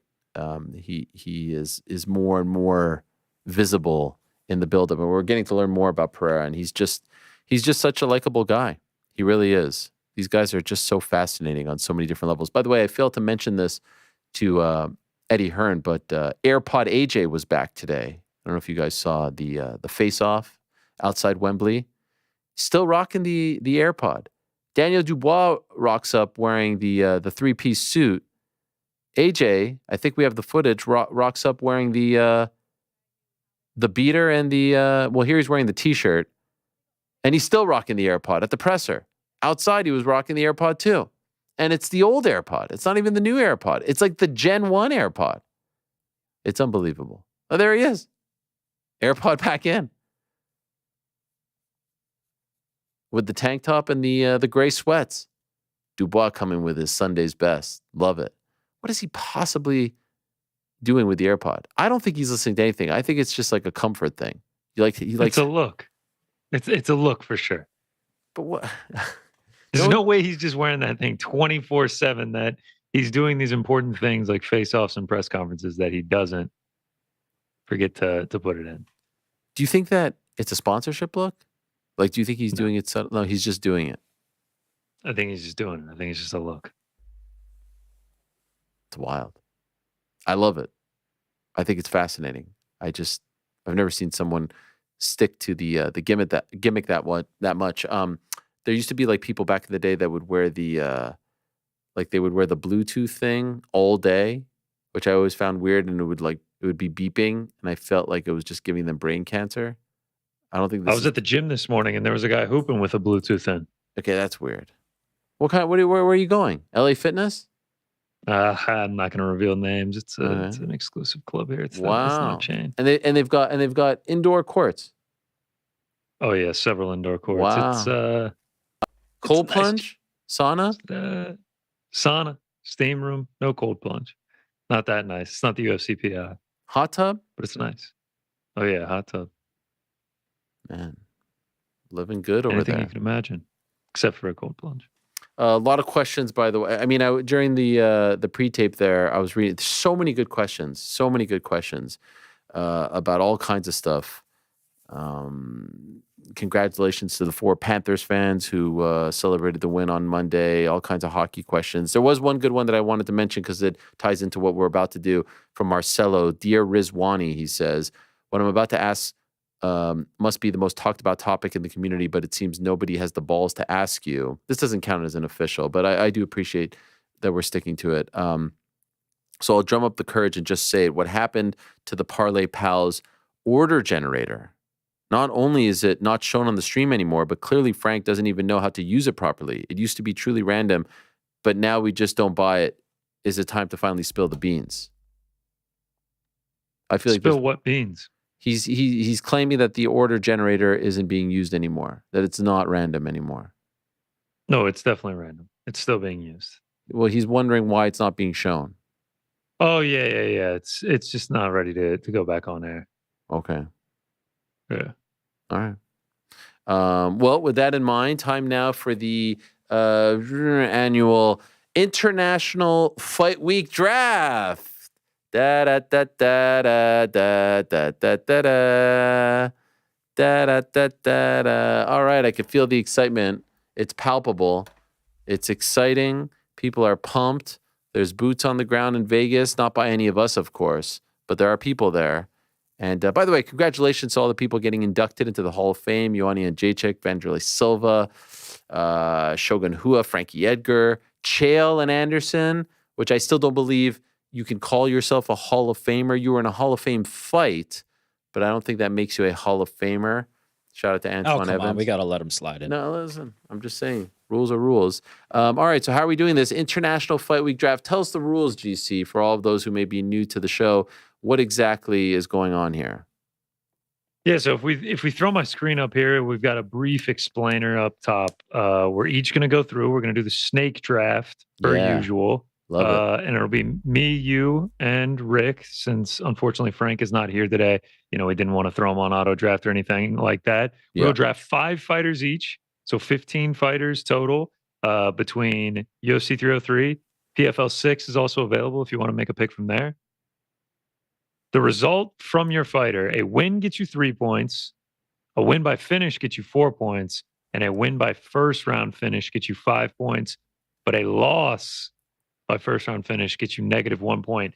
And you kind of think like, man, why would I pick someone that is going to lose by first round finish?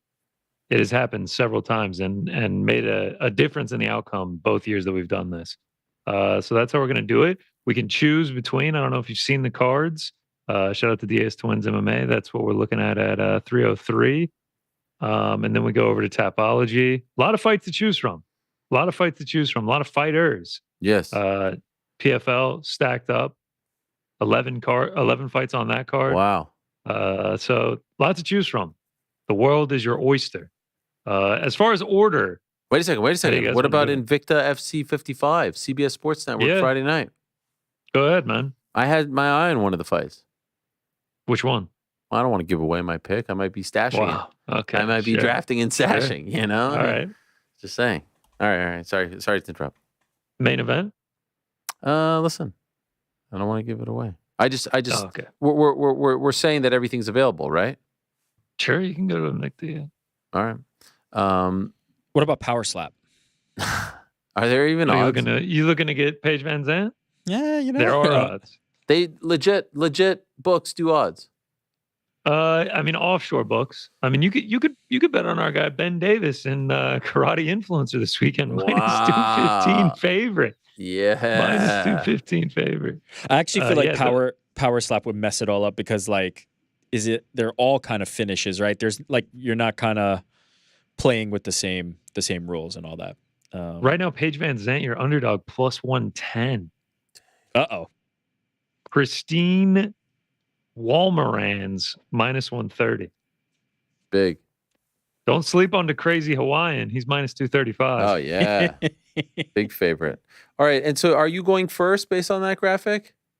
We can do it any order. It doesn't matter. I can put it in. I don't mind getting Rick the turn. can go first. Yeah, So, go all ahead. right, Go ahead, so you Rick. wanna You go- go first. All right.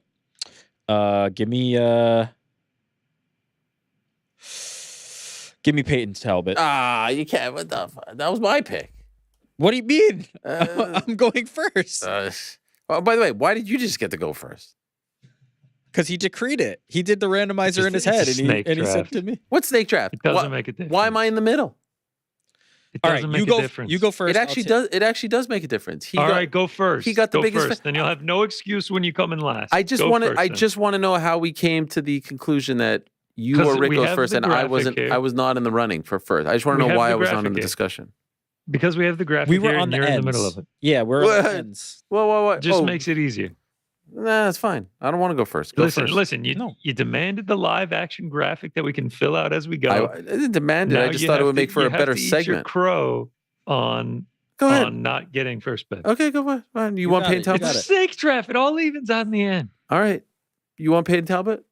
By the way, No, I want you to have it. By the way, tell that to the if the Atlanta Hawks didn't get the first pick, you'd say, oh, everyone gets the same amount of picks. It all evens out. No, but the that's first not a pick is the snake first draft. pick. That's Not not, a a snake snake draft. draft. It's just getting not a first. snake You draft. have access to the best person first. I mean, Yeah, but then on the back, coming back to you, you're later in the You're about to order. have That's more how the snake access draft than Rick.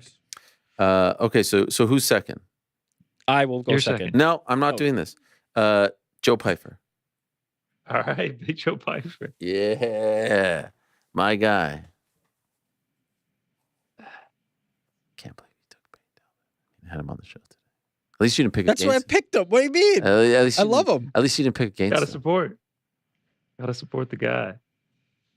Oh man, we're having a small catastrophe back here. How's it working out? I see Talbot. I it's- like that. It's working. Yeah, we got the Talbot there. It is. Oh yeah. There's Big Jay Pfeiffer. All right, this actually leaves me with a bit of a tough one here. Two big favorites off the board early. I think I'm actually going to head to PFL 6 and take Magomed Umalatov. Oh yeah. I like it. Off the board. Who's he fighting?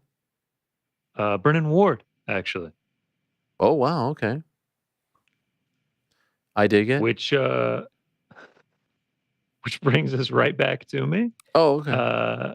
And being a snake draft and all. Mm-hmm. And I'll actually head over to the UFC. You know what? I will take Yuri Prohashka off the board with my number Wow. 2 pick. Yeah. Yep. Yuri Prohashka. Diego Lopez. Okay. Mm. Diego Lopez, who of course is going up against Brian Ortega, currently listed as a slight favorite, I do believe. Slight favorite. He sure is. I'm gonna give our first duel. We don't always get these. I'm taking Alex. Give me Alex Pereira, baby. Oh. Yeah, let's go. Me versus I love GC. it. That'll be a decider potentially. Yeah, it could be. Could be. I'll take Alex Pereira, and then let me go over to Bellator. To PFL. It's a fighter who appeared a lot in Bellator. That's why I got mixed up. I'm gonna take Kai Kamaka. Okay. Kamaka. Yeah. My turn. Who's Kai Kamaka fighting? Pedro Carvalho. All right. So a former Bellator vet. I'll go back to I mean, it's kind of a Bellator fight basically on Sure. a PFL card. I'll go back to UFC 303. I'll go early prelims, a flyweight bout between Carlos Hernandez and Ray Tetsuruya. Love it. And Love it. well, you don't know who I picked. We're taking Carlos Hernandez. No, absolutely not. Going with the Japanese flyweight. That is my third pick. Yes, Joe. Yes, 3 picks for me. Joe and Diego and Ray. Feeling good. Feeling good. What do you got? GC? I will go with Brendan Loughnane, the main eventer for was looking PFL. at that. Was looking at that. Yeah. No, actually, I'll stay on PFL and take Imam Kizreev as well. A lot of PFL action for me. Wow. Okay. So you're really going to be locked in. Oh yeah. It's International Fight Week. That Invicta. Surprised you haven't gone into the Invicta pool yet. Lot's still sitting there. Draft and stash. Man, there's some interesting names on this PFL. Logan Storley. Don Madge against Neiman Gracie. Yeah, shout out to the Madge, man. There's a lot of tough ones. You know, I was going with Lopez because like I wanted skin of the game come Saturday night, you know. Nevertheless, I will go to Invicta. You know, big weekend for Invicta. Making their debut on CBS Sports Network's fighters, survivors that they are. Don't listen to the trolls out there who are talking about their demise. And I'll go with a tight one. I'll go with Taylor Guardado. What? I knew it. What? I wish I could have like written down What? a sign. What are you talking about? When I saw you were going, I had a feeling you were going. Big fight for Taylor Guardado against Yoko Higashi. So I'll be locked in on biggest favorite on the card, right? No. I mean, they're all pretty much toss-ups. Minus 450, yeah. Nah, I see 500. All right. So what do you got? What do you got, Rick? Let me Rick, get finish this off, man. let me get touchy-feely. Yeah, I had a feeling someone was gonna grab him. I like him in that spot. Now I'm just deciding, do I want to go dicey or safe? Let's take the boy Ian Machado Gary. Wow. Big Gary in there. I love it. I'll finish things off with the South African Don Madge going up against Neiman Gracie. Let's go. Little PFL action for me. So 3 UFCs for me, 1 Invicta, one PFL, a truly eclectic mix of fighters. Yeah, that's really that is very International Fight Week of you. I will finish this off with a fellow Georgian since I'm in Georgia, Roman Dolidze. Oh wow, okay, love it. Roman Dolidze going up against Anthony Smith, friend of the program. Yeah, up a weight class, short notice, big matchup for him, trying to snap a losing streak. Got to support the hometown kid though. And that gives us the draft. We got it right here. Ooh, here are the results. I'm excited. I'm feeling good. How many? I think I opened it up to PFL, last week when everybody was like, no PFL, and I was like, let's put that PFL in there. No, I mean, I think we would have been fine, right? You guys would have made half your squads from PFL. No, I only have one PFL. It might have been more interesting had we just gone UFC, just because there definitely would have been some losers in there. How many PFLs did you do, Connor? 3. And you? Umatalov, Kizreev, and Loughnane. And you, Rick? Just 1. Kaikamaka. Yeah. All right. And was I the only one to do Invicta? You were. Yeah. Guardado, sharp pick, man. Yeah, I like it. I like it. A PFL alum, you know? That's right. All right, so this is fun. The tradition continues. I enjoy doing this. I feel good. Oh, it's going to be fun come the GC, weekend. are me and you the only ones with an actual head-to-head? Yeah. Oh, interesting. Yeah, I think so. That's it. Yeah, Brahashki. Yeah, nobody Pereira. picked Anthony Smith. I hope it comes down to that. Yeah, that would be fun. incredible if it comes down to that. By the way, do you guys remember last year when Frank picked Dan Hooker and Jalen Turner? That was amazing. Yeah, Frankie had one of the worst drafts of all time last year. Can I just say how I'm so proud of Frank? He's come such a long way. Yeah, no, he really has. He's been money with his Parlay Pals picks, and Yeah, I'm just so proud of Frankie. Shout out to Frankie. Yeah, he's the man. A great update from him when we were playing the Alex Pereira tire changing video. He said, "So many tire changes." That's just Ariel kind of predicted spot that. on. Yeah. That's a spot on Frankie addition there. And by the way, speaking of Georgia, I mean, what a time it is for Georgian sports right now with Merab Dvalishvili, Ilya Taporia, Roman Delice, and the football team up 2-0 against Portugal at the moment. Huge. That is actually huge for our English football team because that decides whether we play Netherlands or Slovakia.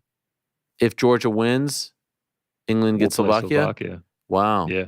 And if Georgia loses or draws? I believe we'll get the Netherlands. Does Georgia advance with a win? That's a great question. I want to say yeah, because then they'll be at 4 points. Yeah, I just don't know what the rest of the breakdown Could is. come down to like what, yellow cards or whatever. Mm-hmm. Or goal differential. Yeah, but they might be tied on goal differential. Oh my God! Is that the next thing? I Yellow believe cards. So they were talking about it last night. Oh my gosh, that's crazy. With Denmark and Serbia, I believe. That is wild. Yellow card. That's crazy. All right, International Fight Week draft in the books. We'll get the Parlay Pals pick and GC's International Fight Week picks in a moment. First, a quick word from our good friends over at DraftKings Sportsbook. UFC 303 weekend is here, and it could be even bigger. Jump in on all the action at DraftKings Sportsbook, the official sports betting partner of the UFC. We've got the light heavyweight title on the line. Obviously, Alex Pereira against Yuri Prochazka 2. It's going down, but a lot of great matchups at T-Mobile on Saturday. And speaking of great, if you're new to DraftKings, listen up, new customers. Bet $5 to get 115 bonus bets instantly. Download the DraftKings Sportsbook app now. Use code DMAR. That's code DMAR for new customers to get 115 bonus bets when you bet just $5. Get that big fight feel only on DraftKings. The crown is yours. Gambling problem, call 1-800-GAMBLER. Or in West Virginia, visit www.100gambler.net. In New York, call 877-8-HOPE-NY. Text HOPE-NY. That's 467-369. In Connecticut, help is available for problem gambling. Call 888-789-7777 or visit ccpg.org. Please play responsibly on behalf of Blue Hill Casino Resorts in Kansas. 21 plus age varies by jurisdiction. Bonus bets expire 168 hours after issuance. Deposit and eligibility restrictions apply. See terms, eligibility, and responsible gaming resources at dkng.co/. Thank you very much to DraftKings. Good luck to everyone. All right, Parlay Pals time. What do we got? Now this opens things back up to everything, right? You can do props, you can do this, you can do that. Exactly. Same rules. Same thing as typical. We have already gotten Frank's selection, which is the over 1.5 in Diego Lopez, Brian Ortega. That's at a minus 190. And then Juliana Pena's pick is, friend of the program, Joe Pyfer at minus 285. Yeah. So you know what, Rick? You take the honors, and then I'll finish this up. Thank you. I'm gonna take the under 4.5 in the main event. In the UFC 303 main event. Just to be clear. Yeah, I definitely had that one bookmarked. Definitely had that one earmarked. That's certainly. I'm 2 for 2 on stealing the picks. Yeah. Let's see here. I'm going to go with I'm gonna go with that man Timur Kizreev over on PFL minus 625. And that gets us the plus 189. Not bad. Rolling, baby. Not bad. I mean, that might have been the quickest Parlay Pals of all time. No one picked him, Timur, for the draft, right? He did. Oh, did you? Yeah, I did. Oh, okay, all right. I was looking at him too. All right, what about the rest of your picks? Yeah, let's do it. Let's rip through them. Let's start with our guy Payton Talbott, who we had on the show earlier. I love it. I will actually be taking him by round 2 and round 3, just a sprinkle on both of these. I do believe that he wins this fight. I mean, he's a minus 2,000. I don't think that's outrageous to be saying that. But he has 0 first-round finishes throughout his professional career and his amateur career. despite having many, many wins via finish, I honestly think that the odds might be getting overinflated at this point. I don't think Ghemmouri is a complete walkover. Like he has fought at the UFC level. I know that he was finished in sort of a weird fight last time out, but he made it to the third round in this one. I think he has enough to hang around for 5 minutes.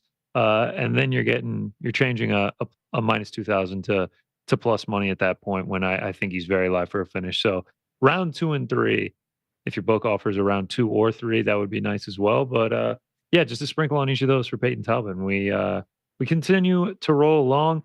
I'm going to go with Charles Jourdain, just for several reasons: the experience advantage, the level of competition that he's fought, and I think something that's going to really come in handy here is the fact that he has never been knocked out. When John Silva is a big power puncher, and then last but not least, you can't fail to mention it. He is from Quebec. Oh yeah. He is from Canada. They did celebrate Quebec Day. Close enough. Saint Jean Baptiste Day. Saint Jean Baptiste Day. A real Quebecer's not losing on that. And then Canada Day the following Monday. Yeah. This just feels like Charles Jourdain is just going to be that much more powerful. So there's my really analytical breakdown of that fight. And I got 2 more really analytical breakdowns for you here. I'm going to ride with Ian Gary because I've pretty much ridden with him his entire UFC career, and it's paid off for me. No disrespect to MVP. Great guy, great fighter. But I'll just continue to ride the money train that has been Ian Gary. And then I mentioned it during the International Fight Week draft. Roman Dolidze, my man from Georgia, I have to support. Jed Meshew talked me into it.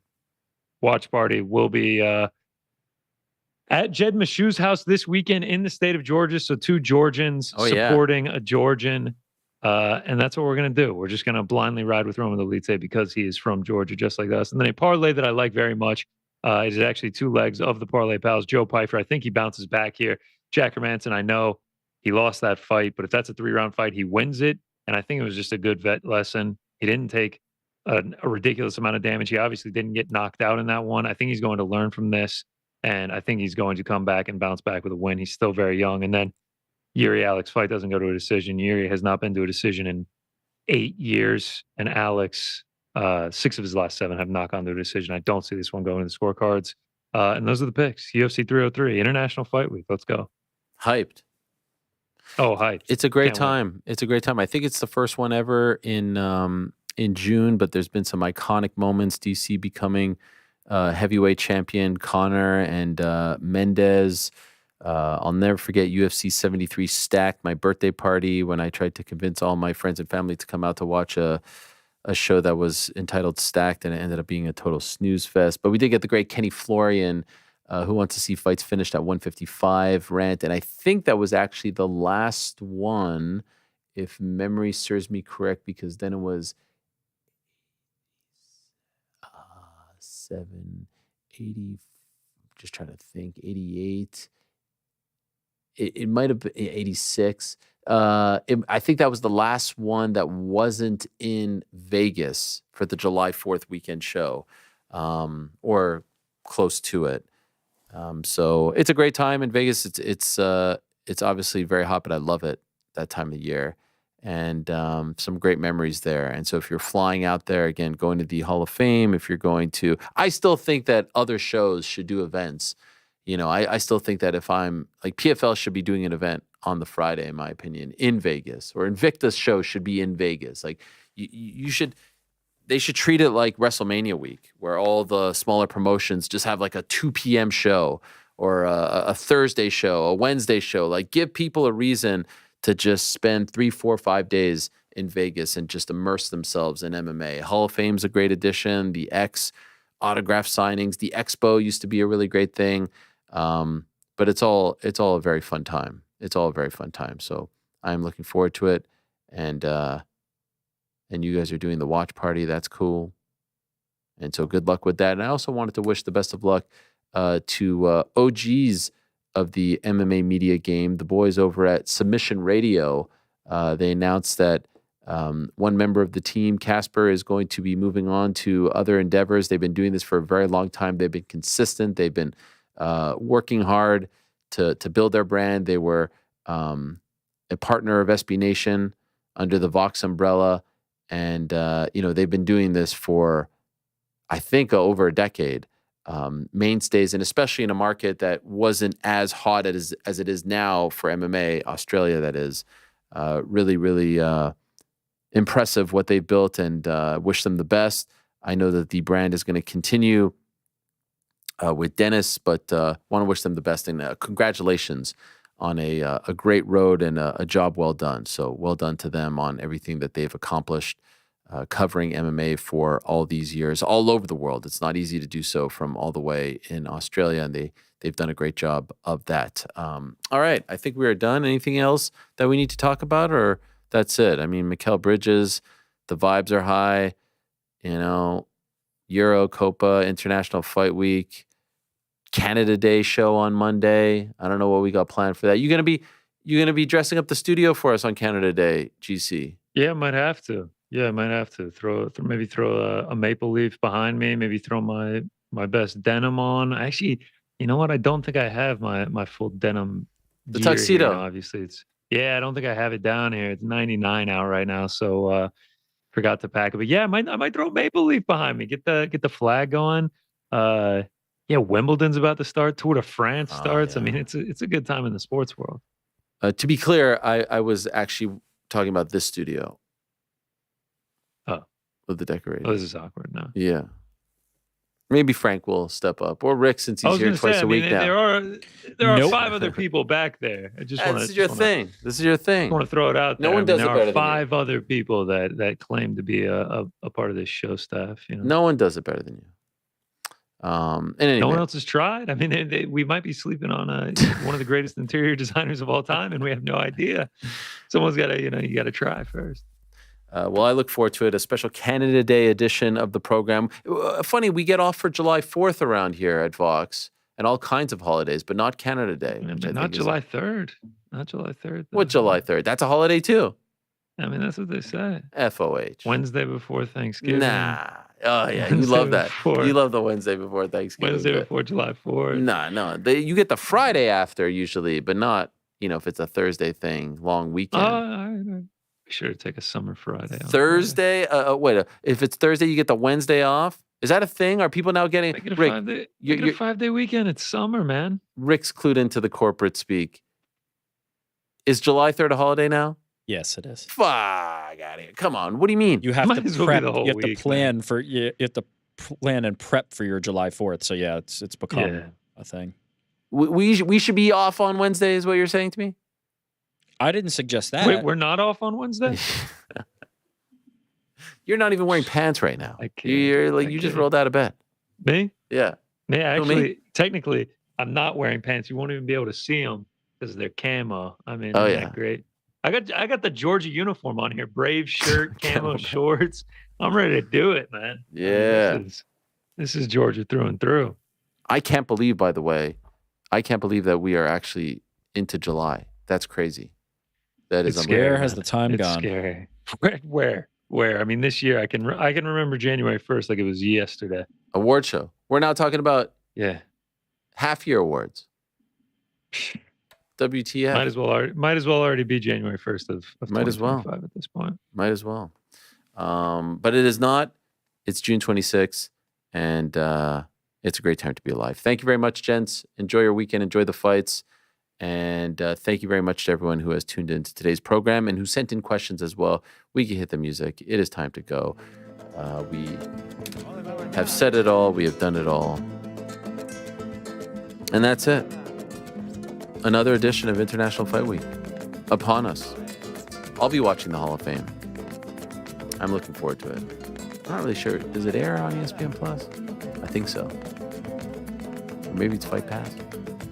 They announced today that the Jorge Masvidal Nathan Diaz fight is also going to air on Fight Pass. That one's just kind of creeping up on us, right? I think what that fight really needs is another press conference. One more press conference to really hammer home everything. I was thinking the same. We need one more. One more Brian Campbell. I'm at a Diaz. 4 right now. Yeah. I'll be at a 7 if they have one more. The vibes are high for that one. No doubt. The vibes are high. That's a little over a week away.